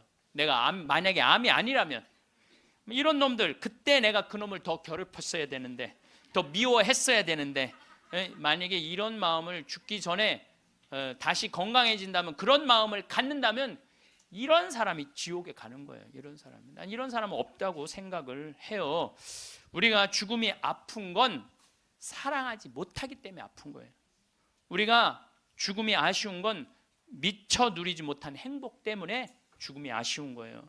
우리가 죽음이 괴로운 건 이 세상에서 사람으로서 꼭 해야 되는 도리를 하지 않고 이웃을 도우지 않았기 때문에 죽음이 아픈 거죠. 많은 경우 이 살아있을 때 우리 자매님들이 남편한테 이래요. 제발 담배 좀 끊어. 그때 안 끊다가 폐암 딱 걸려서 그때 끊는 사람들. 제발 술 좀 끊어. 그래도 안 끊다가 간암 걸려서 끊는 사람들. 이런 사람들이 가장 바보 같은 사람들이에요. 그 지난 2월 달에 괌에 강의를 갔다 왔는데 거긴 휴양지잖아요. 그 총회장님이 재미난 얘기를 하시더라고요. 신부님, 그 괌에 휴양지 그 띠 뛰는 데가 있대요. 그러면은 생전 안 보이던 사람이 어느 날부터 뛰기 시작한대요. 그럼 사람들끼리 서로 수군거린대요. 저 사람 의사가 당신 운동하지 않으면 죽는다고 얘기한 사람이다. 3개월 뛰다가 사라진대요. 죽은 거죠. 여러분들, 운동도요 평상시에 하는 거예요. 평상시에 병 걸려서 암 걸려서 하는 게 아니고 뭐든지 지금 해야 돼. 사랑도 나중에 하지 말고 지금 하고, 술도 나중에 끊지 말고 지금 끊고, 담배도 어떻게 나중에 끊지 말고 지금 끊고, 성주순례도 나중에 가지 말고 지금 가야 된다는 거예요. 사랑도 그래요. 많은 사람들이 왜 나를 아무도 사랑해 주지 않지? 나 같은 거한테는 관심도 없네. 나같이 못생기고 뚱뚱하고 능력 없는 나한테 관심 가져주는 사람 하나도 없네. 이러고 맨날 울고 우울증에 걸리는 사람들이 있어요. 여러분들, 많은 사람들이 저한테 그래요. 신부님은 사랑을 많이 받아서 그런 말씀, 우리들 마음을 이해를 못한다고. 여러분들, 제가 사랑만 받을까요? 저도 노력 무지하게 해요. 사랑하려고 노력을 해요. 여러분들, 아무것도 안 하고 사랑만 해줘 그런 사람 사랑스러워요, 안 사랑스러워요? 노력하는 사람이 사랑도 받는 거예요. 그냥 무조건 가만히 있는데 누가 나를 사랑해줘요? 사랑도 열심히 하면 다. 낭만적인 사람은요, 잘생기고 이쁜 사람이 낭만적인 사랑하는 거 아니에요. 내가 신부 막 됐을 때 어머니 아버지 모시고 강릉 쪽으로 놀러를 갔는데, 하여튼 부부가 놀러를 왔는데 남자는 참 잘생겼는데 여자는 도저히 아닌 얼굴이야. 근데 남편이 나한테 사진을 찍어달라고 그러는데, 여보 이리 와. 그리고 아내를 탁 안는데 나 같으면 도저히 못 안을 것 같은데, 그 얼굴을 보고는 그 남편은 너무 귀중하게 아내를 안는 거예요. 그래서 사진을 찍으면서도 참 신기하다. 어떻게 저게 가능하지? 근데 한 50대 후반쯤 된 분들이었어요. 근데 제가 요즘 그 부부를 이해를 하기 시작을 해요. 요즘 그래서 그렇게 남편이 소중하게 대했구나, 이게 이해가 돼요. 왜?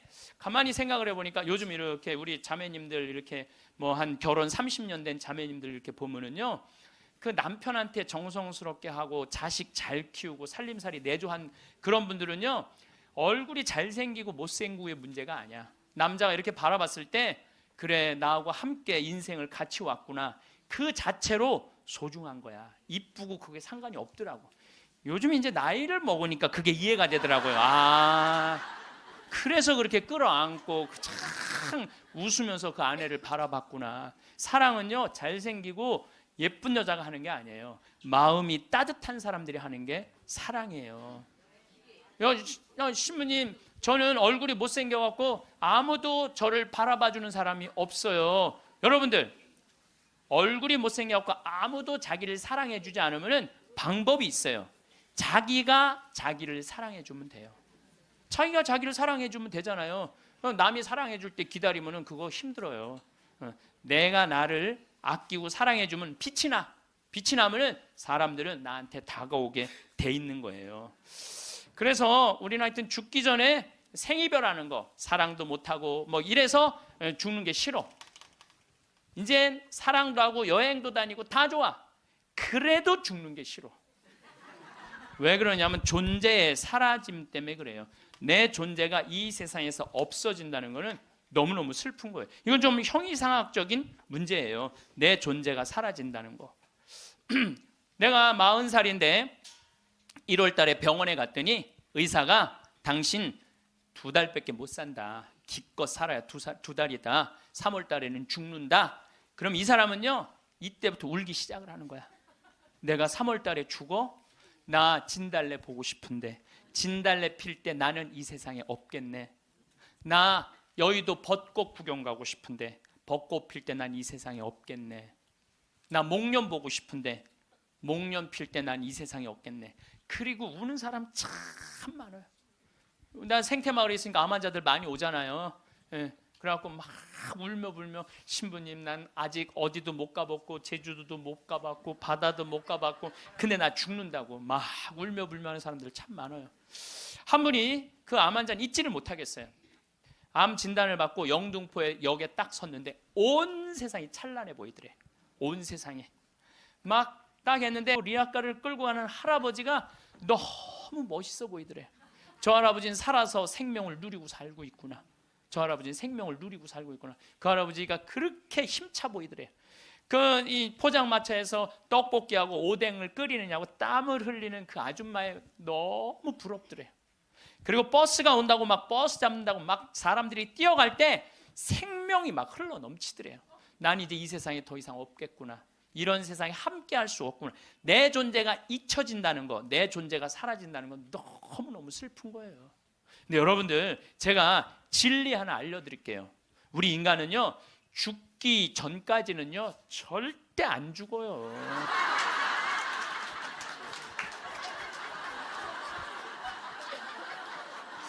아직 죽지도 않았는데 청승 떨지 말라 이거예요. 죽지도 않았는데 청승 떨지 말라는 거예요. 근데 많은 사람은 아직 죽지도 않았는데 죽은 것처럼 사는 사람들 많아요. 난 죽을 거다, 죽을 거다. 그래서 암 환자들도 두 종류가 있어요. 살아있는 동안 즐겁게 살다가 죽는 사람이 있고 아직 죽지도 않았는데 죽은 것 지금 죽다가 살다가 죽는 사람이 있다니까요. 그래서 죽기 전까지는 절대 안 죽어요. 작년 8월 달에 우리 생태마을에 이제 우리는 암 환자를 더 이상 안 받습니다. 이 방송 보시는 분들 이제 더 이상 암 환자를 안 받아요. 왜 암 환자를 안 받냐? 우리 집은 사실은 암 환자들 치료 기관이 아니라 환경 교육하고 교우들 피정하는 집이에요. 근데 워낙 먹을거리가 좋고 이래서 내가 암 환자들을 받았는데 요즘은 피정하겠다는 분들이 너무 많이 와서 그분들은 전부 다 청주 꽃마을로 가라고 그래요. 거기 이제 암 환자 전문 기관이니까. 그래서 암 환자를 안 받는데 작년 8월 달에 암 환자가 또 왔어요. 근데 이 사람은 천주교 신자도 아니야. 천주교 신자도 아닌데 이 대장암이 걸렸는데 열어보니까 직장암이 걸렸는데 대장까지 다 퍼진 거야. 그래서 의사가 다시 덮은 거예요. 그리고 딱 왔는데 몸무게가 30kg야. 30kg. 30kg면은 항암을 못 한대요. 40kg가 넘어야지 항암을 한다는 거예요. 근데 이분이 2달밖에 못 산다고 그러는데 내가 2달 있다가 죽을 거라면 병원에서 죽고 싶진 않더래요. 그러니까 2달 동안 먹지도 입지도 못했던 거야. 이 자매가. 그래갖고 이제 생태마을에 8월 달에 온 거야. 우리 생태마을에 머물고 싶어갖고 경치 좋은 데서 개신교 신자야. 하나님 찬양하고 죽겠다고. 그래갖고 이제 내가 이제 만나러 나가려고 그랬더니 직원들이 신부님 받지 말라고. 지금 방이 예약이 이미 10월, 11월 달까지 다 차가고 그분이 받으면 안 된다고. 절대 받지 말라고 그러는 거예요. 내가 또 마음이 약해갖고 잘 받거든요. 그러니까 이제 직원들이 이제 그 마음 약해질까봐 받지 말라고. 근데 내가 딱 마당에 나가서 그 자매를 딱 봤는데 이뻐.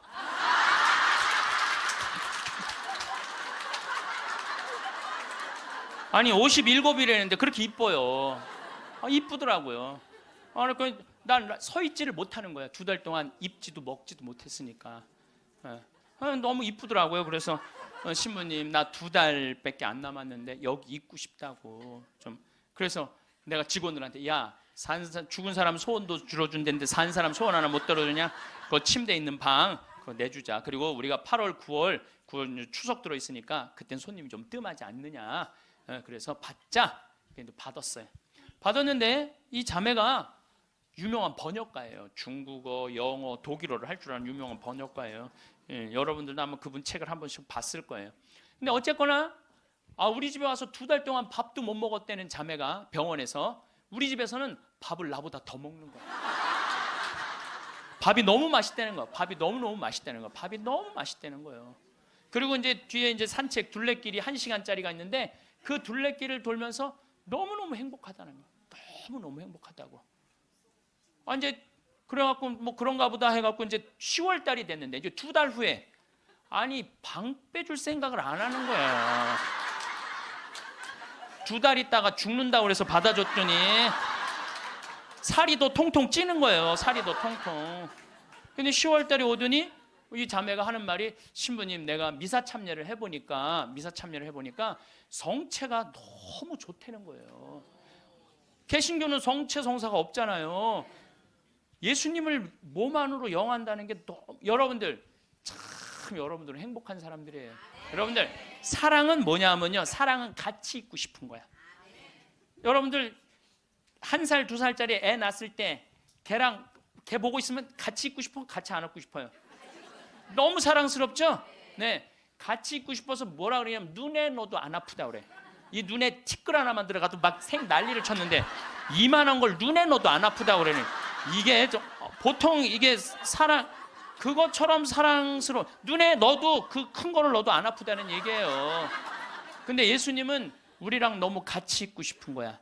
눈에 넣어도 안 아픈 게 아니라 그걸 뛰어넘어서 너무 같이 있고 아예 안에 들어가서 살고 싶은 거, 우리 안에. 그래서 성체로 우리 안에 들어와서 살고 있는 거예요.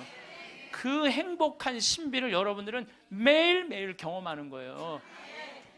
근데 우리 자매가 이렇게 보면서 나도 성체 영하고 싶다는 거예요. 세례를 받아야 되는데, 근데 동생이 목사님이야. 그 동생하고 상의를 했대요. 나 거기 가고 세례 받고 싶다고, 천주교 세례. 근데 이 목사님이 한술 더 뜨는 거야. 누나 가고 기분도 좋고 몸도 좋아지니까 세례 그냥 받으라고. 천주교 큰 집이나 마찬가지니까 세례 받으라고. 그래갖고 이제 데레사로 세례를 줬어요. 데레사로. 그러니까 데레사가 이제 매 시간마다 나한테 와서 강의 듣잖아.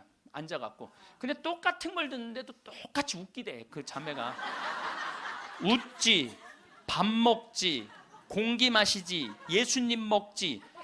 좋다는 건 다 하는 거, 좋다는 건 다 하는 거예요.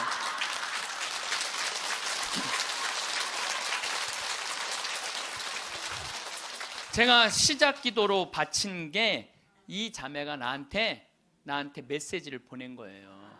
네. 암이라고 하는 무서운 병을 만나면서 비로소 하느님을 만나게 되었습니다. 그 전까지는 교회도 잘 안 나갔대요.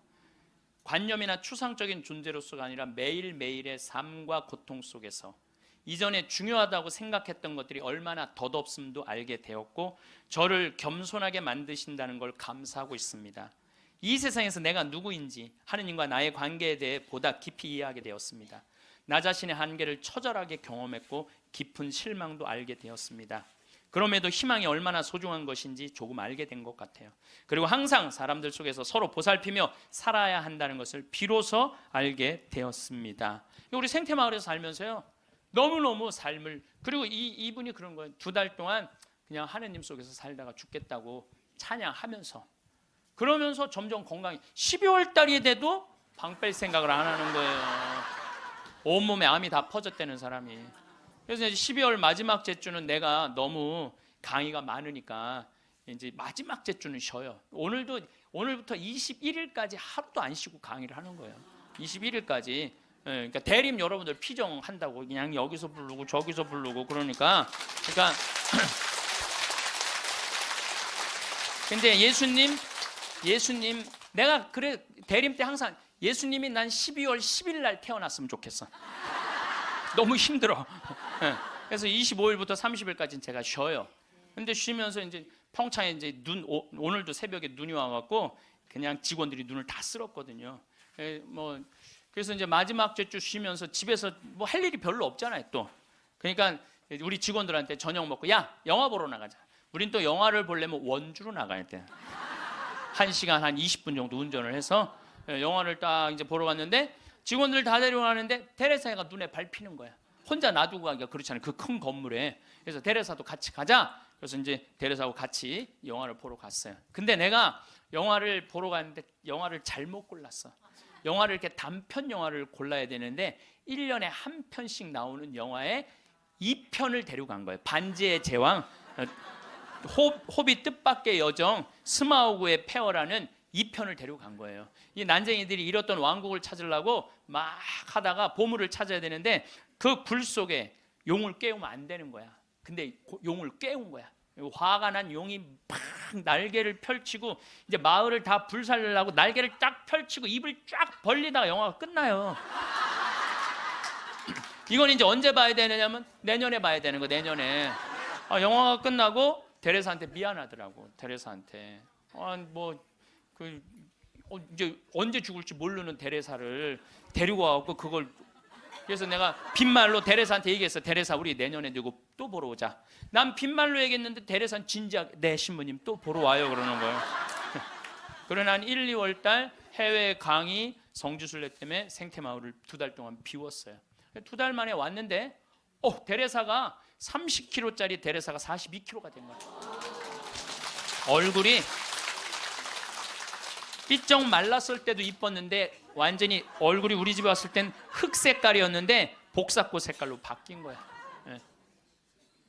그런데 그 데레사는 그렇게 좋아졌다가 지난 10월 마지막 주에 세상을 떠났어요. 떠났는데 이제 제가 세브란스 병원에 갔는데 그 딸 셋, 아들 하나 있는 집이에요. 근데 막내 여동생이 그 언니 마지막 임종을 지켰는데 그 목사님도 제가 만났어요. 근데 그분들이 이런 얘기를 저한테 전해주더라고요. 신부님, 우리 언니가 50, 이제 거의 60까지 산 거죠. 이 평생 살면서 지난 1년처럼 행복했던 적이 없었다는 거예요. 너무 행복하게 살다가 세상을 떠났다는 거예요. 그리고 마지막에 이제 임종하던 날도 예수님 감사합니다. 이거를 계속 입에 계속 하면서 예수님 감사합니다. 자기 1년 동안 너무 산 게 행복했고 당신 만나러 가서 감사하다는 거예요. 계속 그러고 세상을 떠났다는 거예요. 그래서 저는 사는 것 같이 살다가 죽는 사람은 죽어도 살아요. 그렇죠? 근데 이 세상을 죽는 것 같이 사는 사람은 죽어도 죽어요. 죽어도 죽는 거예요. 그래서 데레사가 그렇게 참 예쁜 모습으로 세상을 떠나는 걸 보면서 우리가 오래 사는 게 문제가 아니야. 사는 날까지 즐겁게 사는 게 행복한 거예요. 우리 그 데레사가 마지막에 나한테 보낸 메시지가 있어요. 이거 내가 끝기도에 할 거지만 지금 다시 한번 읽어드릴게요. 누군가 제게 제일 좋아하는 게 무엇이냐고 묻는다면 즉시 하늘을 바라보는 것이라고 답할 거예요. 우리 생태마을에서 이렇게 하늘을 바라보는 모습이 너무너무 행복했대요. 하늘이 파란 하늘을 바라보는 게. 새벽 하늘, 해질녘, 하늘 낮과 밤의 하늘을요. 하늘은 늘 자유롭고 무한하며 아름다워요. 하늘을 보면 주님께 삶을 주신 그 사랑에 감격해서 울고 싶고 웃고 싶어요. 하늘을 바라볼 수 있게 하신 그 사랑이 감사합니다. 라고 이렇게 나한테 아름다운 많은 시들을 보내면서 번역가였으니까 이렇게 해서 이제 데레사는 세상을 떠났어요. 여러분들 죽음을 미리 앞당겨서 죽지는 마세요. 살아있는 동안 삶을 즐기고 죽을 때 죽음을 받아들이는 훈련이 필요합니다. 저는 저도 아주 그런 거하고 상관없는 이 위암 아주 초기 환자였어요. 1기. 그래서 위를 3분의 1을 잘라냈어요. 근데 5년 전이죠 이제. 그런데 내가 그리고 난 다음에 사는 게 모든 게 감사해. 살아있는 게 감사해. 살아있는 게. 내가 제일 그 삶을 많이 누리고 느끼고 살고는 있지만은 제일 행복할 때가 언제냐면은 이제 아침에 읍내 목욕하러 나가요. 이제 우리는 읍내 목욕탕이 이제 한 8km 되니까 운전을 한 10분 정도 하면은 목욕탕에 6시에 딱 가면은 우리 또 시골은요 전날 청소하는 사람이 다 탕을 닦아놓고 물을 안 받아놓고 가요. 내가 딱 가면은 탕에 물을 내가 제일 먼저 물을 틀어서 물을 받아.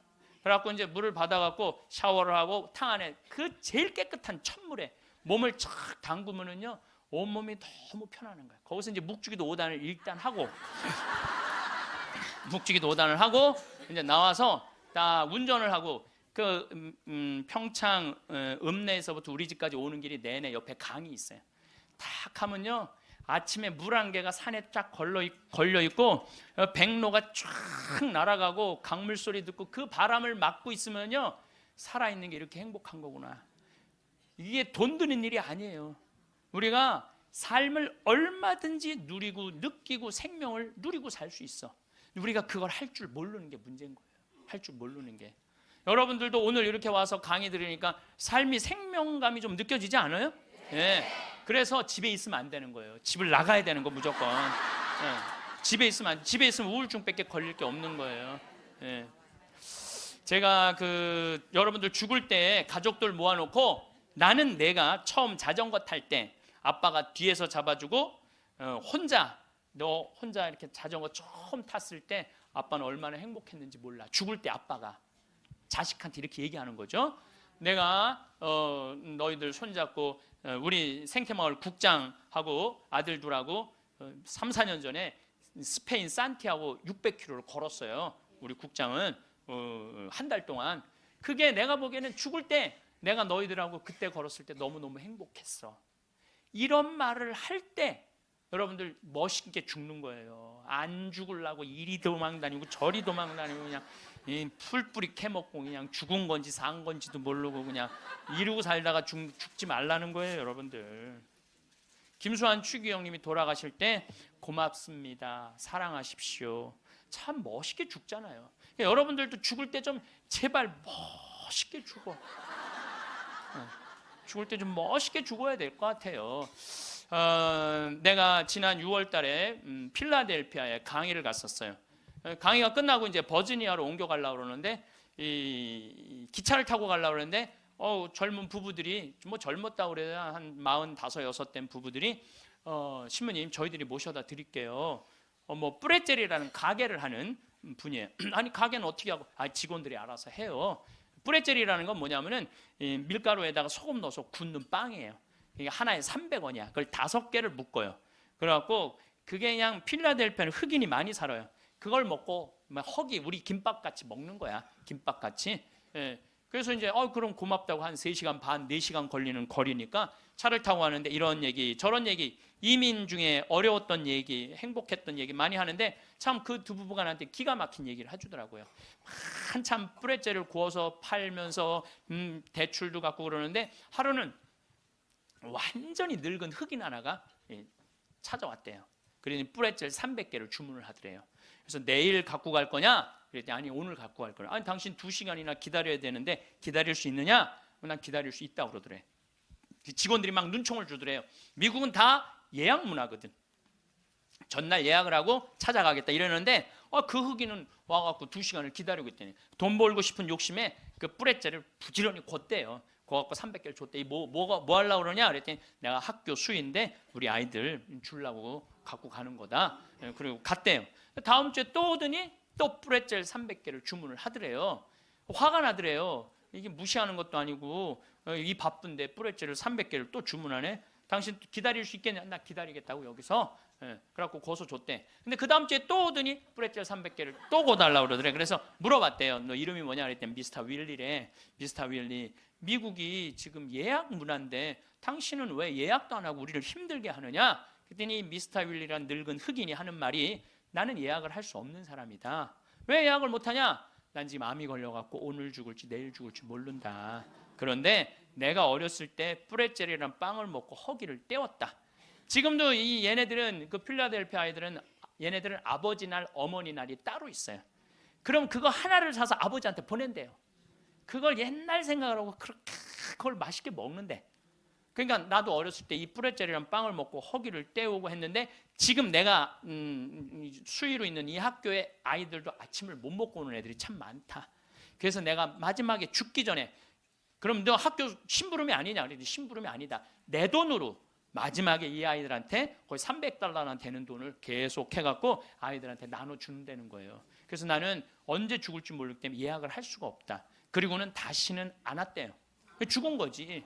그러니까 미국 사람은 죽을 때도 멋있게 죽어. 저는 여러분들도 좀 죽을 때 좀 멋있게 죽었으면 좋겠어. 좀 내가 어디 선물을 갖고 가고 어디 선물을 좀 주고 죽는 그런 모습이 좀 있었으면 좋을 것 같아요. 그래서 이제 우리가 죽을 때 멋있게 죽으려면 잘 살아야 돼. 잘 살아야 돼.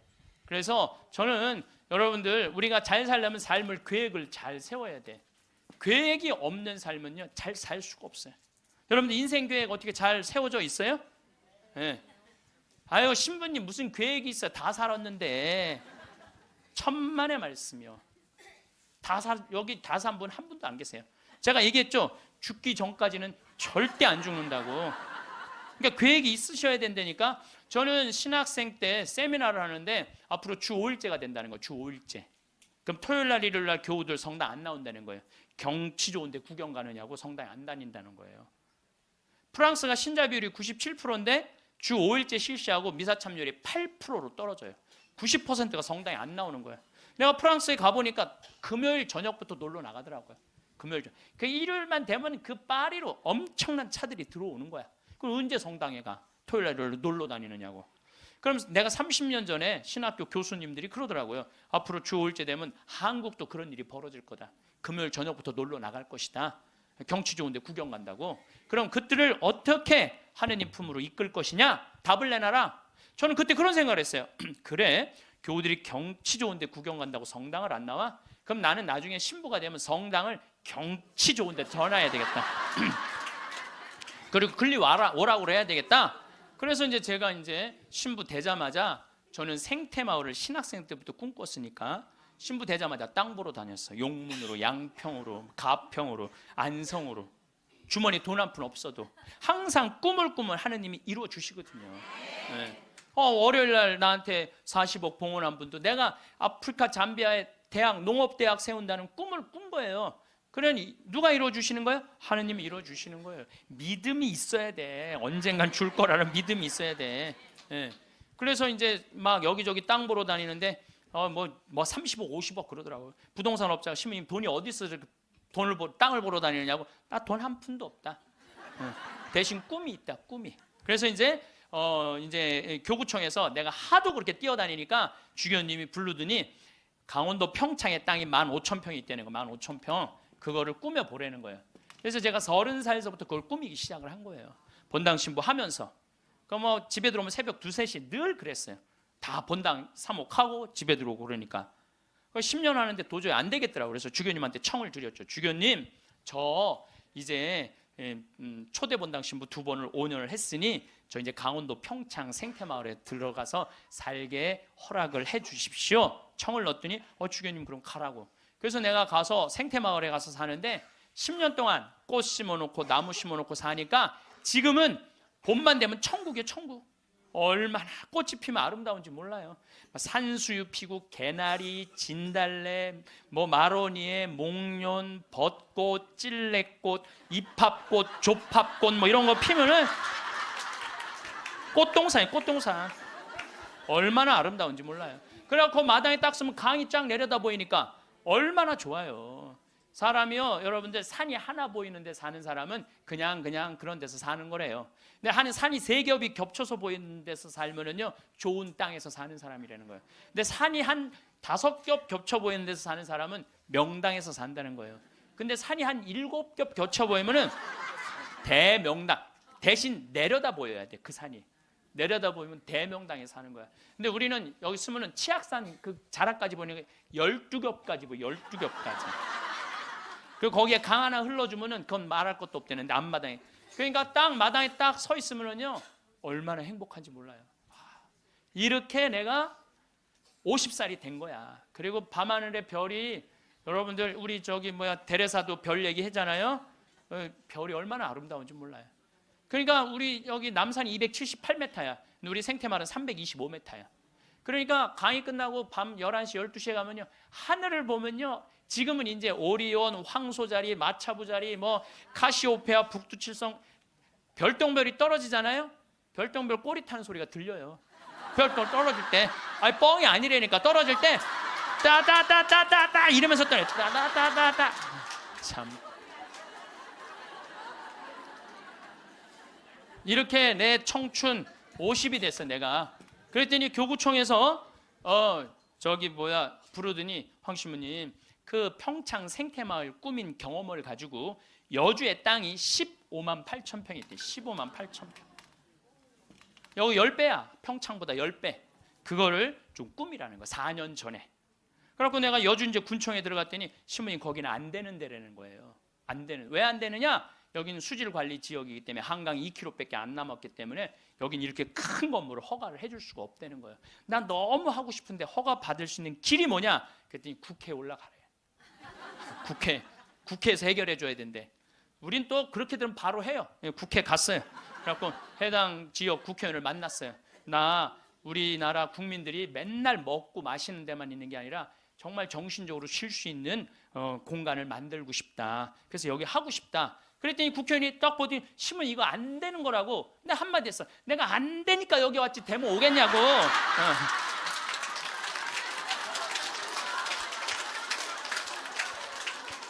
그때 마침 그 국회의원이 아주 열심한 천주교 교우였어. 고민을 많이 하더라고요. 그러더니 그러면은 군수님하고 얘기를 해보고 연락을 드리겠다고. 그래서 이제 기다렸죠. 일주일 후에 연락도 빨리 오더라고. 아주 능력 있는 국회의원이야 보니까. 전화 오대. 신부님, 우리가 군수님하고 거기 이제 폐수 처리 용량이라는 게 있어요. 그거를 할당을 해주기로 했다고. 열심히 해보시라고. 나는 그냥 그러면 끝나는 줄 알았어요. 너무 좋았는데 이게 또 이제 다시 허가 기간이 경기도청으로 넘어가는 거야. 경기도청에 가니까 이게 또 난감한 거야. 근데 마침 내가 또 경기도 기관장들한테 아침 먹고 하는 강의를 했었어요. 도지사 있고 뭐 법원장, 경찰청장, 무슨 뭐 세무서장, 뭐 국회의원들, 뭐 또 뭐 무슨 시장들 다 모였는데 강의를 아침에 하는데 끝나고 난 다음에 도지사님이 차 한 잔 마시자고 그래서 마시면서 이 도지사님이 그러더라고요. 신부님, 되게 기관장들이기 때문에 아침 먹고 다 간대. 근데 끝까지 들은 게 신부님이 처음이라는 거야. 신부님 너무너무 우리한테 유익한 강의를 해줘서 너무너무 감사하다고. 혹시 필요한 거 있으면 말을 하라고. 내가 필요한 거 있다고. 나 필요한 거 있다. 내가 지금 여주에 생태마을을 꾸미는데 이게 너무 힘들다. 그랬더니 딱 도지사님 다 알아듣더니 바로 환경국하고 얘기를 하더니 막 행정실장 부르더니 일사천리로 그 자리에서 또 군수님한테도 전화해갖고 신부님 하는 일 도와주라고. 그래서 너무 나는 또 그러면 끝나는 줄 알았어. 그랬더니 그거보다 더 어려운 기관이 뭐냐면은 한강유역관리청이에요. 거기서 부정적인 의견이 나오면 안 되는 거예요. 거기 갔는데 안 된다는 거예요. 다 안 된다는 거 하여튼 다 안 된다는 거예요. 갔는데 그 이제 판시관이 7급 공무원인데 여자야. 남자는 이렇게 쑤시고 저렇게 쑤시면 어떻게 되는데 여자는 뭐 어떻게 할 길이 없잖아요. 그래갖고 신부님 여기는 안 되는 이유를 쭉 설명을 하더라고. 그런데 난 여기 너무 하고 싶다. 생태 공원도 조성하고 맨날 내가 프랑스 떼제 공동체를 가보니까 한 주에 3,000명씩 와서 피정을 하고 가는 거예요. 한 주에 3,000명. 그러니까 걔네들은 정신적인 훈련을 너무너무 많이 하는 거예요. 근데 우리나라는 그런 데가 거의 없는 거야. 그래서 우리 천주교 교우들도 그래서 저 여주는요 피정 기간이 월요일부터 주일이야. 일주일 동안 하는 거야. 일주일 동안. 그래서 찬송도 하고 미사 참례도 하고 강의도 듣고 밭에 나가고 잠깐 일도 하고 이런 얼마나 여러분들 시간 많잖아. 그러니까 가격은 최대한 낮추면서 우리 교우들이 그런 정신적인 걸 하고 싶다. 그랬더니 신부님 사실은 저는 신자도 아니고 우리 엄마 아버지도 신자가 아닌데 신부님 우리 엄마 아버지가 평화방송만 본다는 거예요. 신부님 강의만. 자기도 몇 번 봤대. 봤는데 신부님 생각이 좋아서 내가 긍정 의견을 내겠다고. 넘을 산을 다 넘은 거야. 얼마나 행복한지 몰라요. 그런데 진짜 큰 산이 하나 있더라고. 주민들이 결사 반대하는 거예요. 주민들이 한 105호 정도 되는데 그 부평리 주민들이 안 된다. 결사 반대는. 그래서 야 이거 결사 반대하면 안 되는데 그래갖고 내가 이제 주민들 이제 마을회관에 만나자 그랬어요. 딱 만났는데 눈빛이 결사항전의 눈빛이 있더라고요. 결사항전의 눈빛이. 그래서 그럼 한번 왜 반대하시는지 말씀을 해보라고. 근데 여러분들 우리가요 협상을 할 때는요 먼저 말하면 안 돼요. 항상 상대방이 어떤 지금 기분으로 반대를 하는지 얘기를 들어봐야 돼. 그래서 내가 또 생명을 살리는 말씀 말 작년에 강의할 때 대화하는 방법 알려줬잖아요. 내가 그렇게 1년을 말을 했는데 대화를 못 하겠어요. 그래서 이제 겸손하게 앉아서 어르신들이 말씀하시는데 말씀 다 맞는 말씀이더라고요. 그리고 말씀을 들을 때는 눈빛을 깔아야 돼. 일단 이렇게. 그리고 말씀할 때마다 어떻게 고개를 끄덕여야 돼요. 이게 존중이에요. 존중. 1시간 동안 제가 계속 맞는 말씀이라고 의견을 받아들이겠다고 맞는 말씀이라고 받아들이겠다고 이제 다 얘기하고 그럼 신부님 여기다 왜 하려고 그러느냐고. 내가 또 이제 말할 기회를 주신 거 아니에요. 내가 또 일단 말을 하면 이게 얼마나 대단해요. 그래서 30분 말씀을 드렸지. 30분 말씀을 드렸더니 주민들이 눈빛이 싹 풀리더라고요. 그러면은 신부님 한번 해보시라고. 근데 내가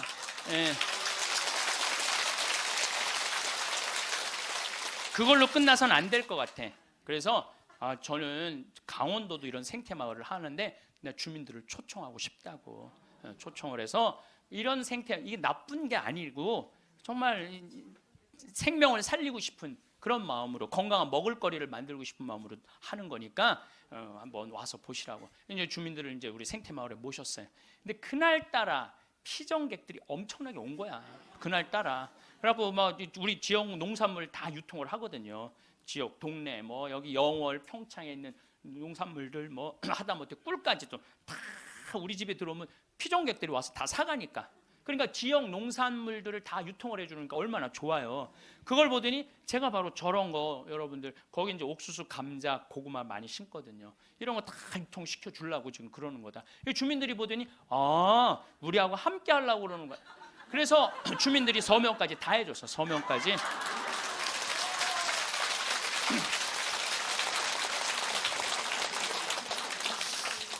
나는 그 보통 텔레비전 보면 막 반대할 때 막 결사 반대 막 피 같은 거 막 써놓고 막 그리고 서로 막 죽기 살기 까무러치기로 싸우는 거 보면 이해가 안 돼. 왜 말로 하면 될 걸 왜 싸우는지 이해가 안 가.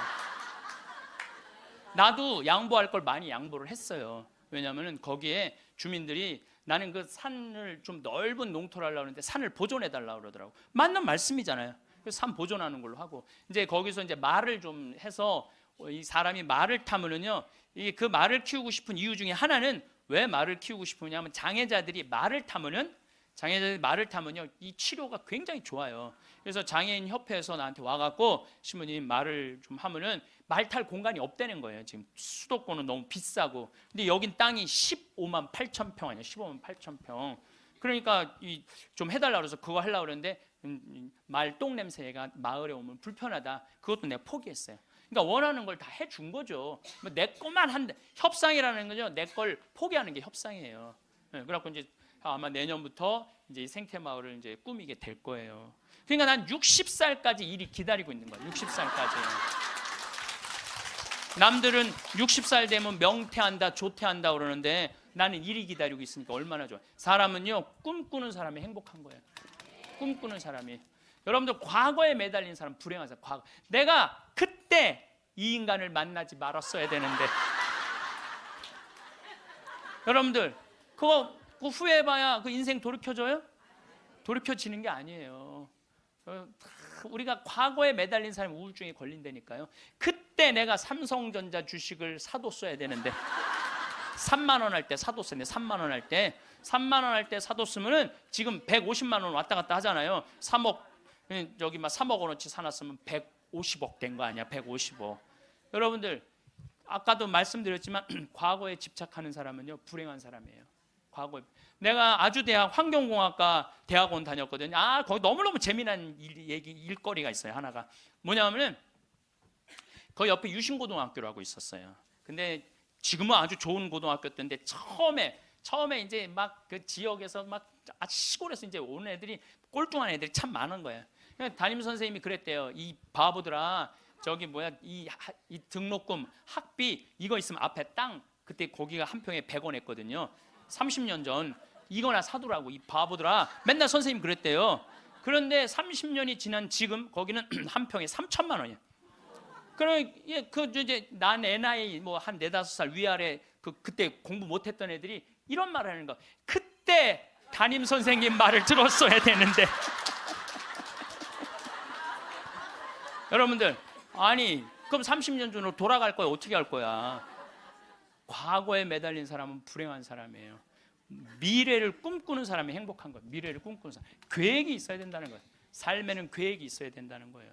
그래서 여러분들은 어떤 계획을 갖고 계시냐? 이 자세한 얘기는 다시 다음 시간에 하겠습니다. 황창현 신부님은 사후세계가 분명히 있다고 말씀하십니다. 강연에서 보듯이 사후 세계를 실제로 경험한 사람들의 사연은 믿기 힘들 만큼 정말 놀라운데요. 중요한 것은 현생에서 자신에게 부끄럽지 않은 삶을 산 사람들은 죽어서도 행복한 사후를 누릴 수 있다는 것입니다.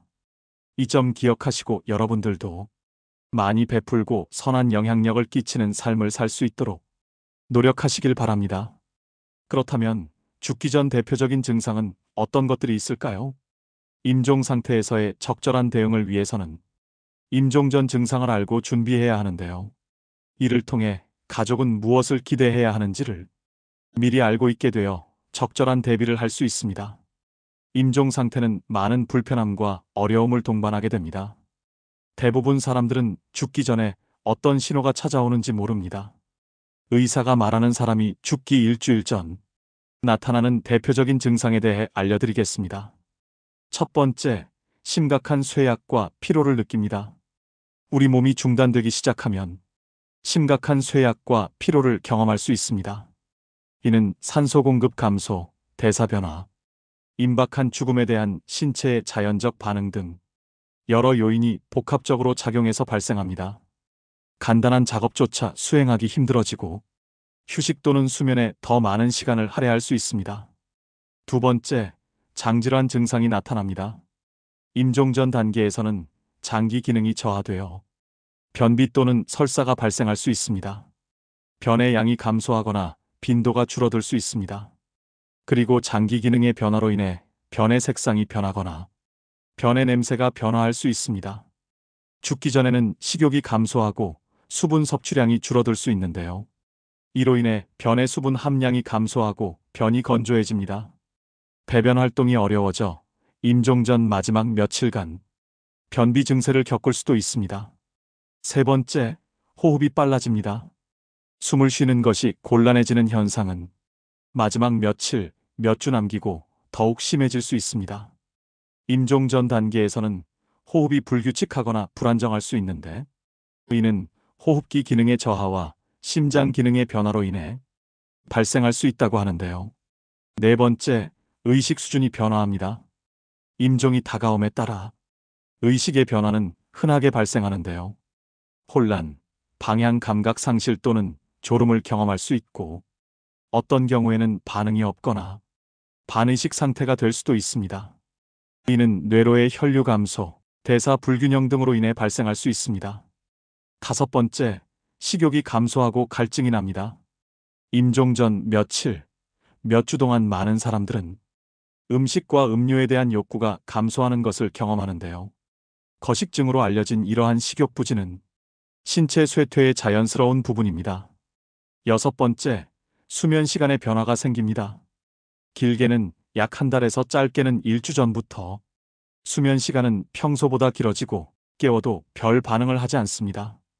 마치 혼수 상태처럼 잠만 자는 것이 특징인데요. 이때 보호자는 환자분이 언제 깨어날지 모르기 때문에 옆에서 잘 관찰하시는 것이 중요합니다. 보통 사람은 잠을 잠으로써 몸이 회복되는 작용이 일어나지만 임종 전 환자는 몸이 회복되는 것이 아니라 대사가 서서히 느려져 체내의 장기 기능이 떨어지고 있는 것을 의미합니다. 이처럼 임종 전 증상을 잘 알고 계시면 사랑하는 이들의 마지막 시간을 후회 없이 보내실 수 있을 겁니다. 나이 들수록 행복하고 풍요로운 노년을 보내기 위해 실천해야 되는 것들이 있습니다. 늙음의 미학 5가지에 대해 말씀드리겠습니다. 늙음의 미학 제1장은 비움의 미학입니다. 비움의 실천은 버림으로써 여백을 만드는 일입니다. 버림이란 말이 맞지만 너무 냉혹하게 들릴 수도 있죠. 점잖게 나눔이라 해도 좋습니다. 꽃이 비록 아름답지만 꽃을 버려야 열매를 맺을 수 있습니다. 처녀가 설령 아름답지만 처녀를 버려야 옥동자, 옥동녀를 낳을 수 있습니다. 죽음이란 버림의 끝입니다. 성취의 청춘도 아름답지만 버림의 노년은 더욱 아름답습니다. 이것이 늙음의 미학입니다.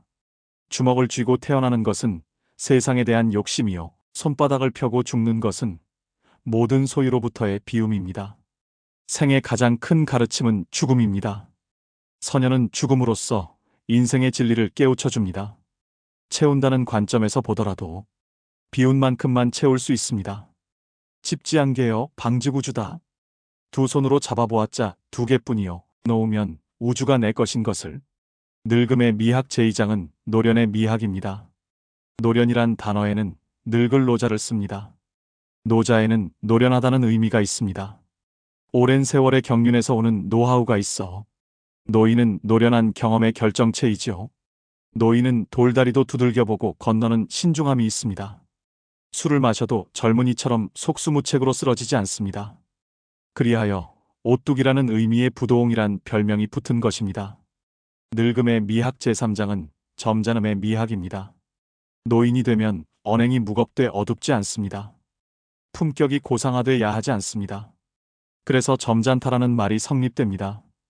곧 젊지 않다는 말입니다.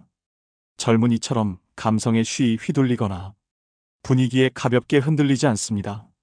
젊은이의 잘못을 보고도 잘 나무라지 않음은 힘과 용기가 없어서가 아니라 그들도 그러한 시절을 겪어왔기 때문에 이해하고자 함입니다. 점잖음, 그것은 중후한 인생의 완결이자 노인이 보여줄 수 있는 장엄한 아름다움입니다. 늙음의 미학 제4장은 생각의 미학입니다. 노인이 되면 이런저런 생각이 많아집니다. 그러다 보니 했던 말을 또 하기도 합니다. 하지만 그 생각은 일념통천의 지혜의 샘물입니다.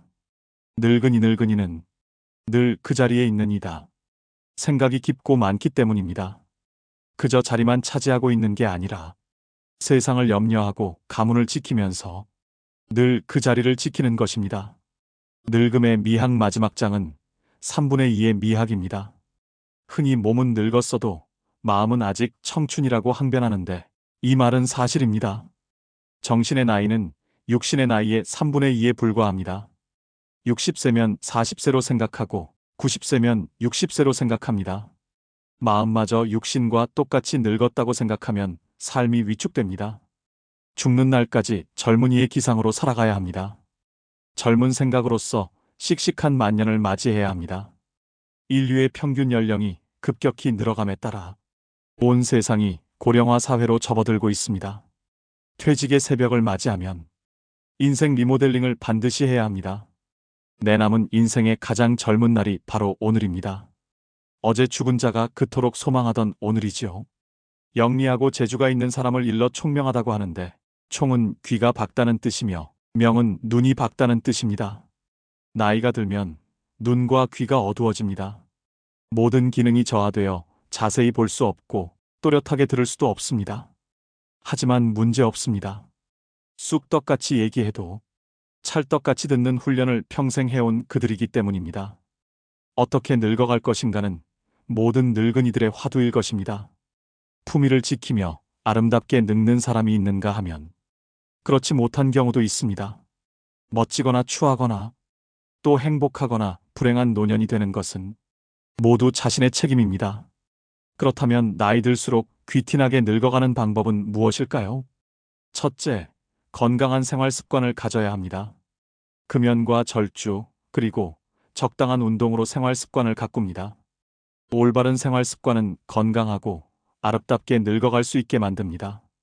둘째, 충분한 휴식과 수면을 취합니다. 너무 적게 자고 너무 많이 자는 것도 좋지 않습니다. 낮잠을 적당히 자는 것도 건강을 유지하고 아름답게 늙어가는 비결입니다. 셋째, 마음가짐을 편하게 해야 합니다. 사람이 살다 보면 별의별 경계와 부딪히게 됩니다. 하지만 언제나 긍정적, 적극적인 행동으로 마음을 편하게 가지면 곱게 늙어갈 수 있습니다. 넷째, 노화에 맞서지 말고 자연스럽게 수용해야 합니다. 의학 발달로 주름살 하나에도 피부 미용 시술과 성형을 합니다. 하지만 자연스럽게 늙어가야 합니다. 나이에 맞지 않는 어색함을 주는 얼굴은 오히려 우아함을 상실합니다. 다섯째, 욕심을 버려야 됩니다. 아무리 의욕 있고 하고 싶어도 나이 들면 욕심을 부리면 안 됩니다. 나이 들어 욕심 부리면 추하게 보여 외면당하기 십상입니다. 여섯째, 말을 줄인다.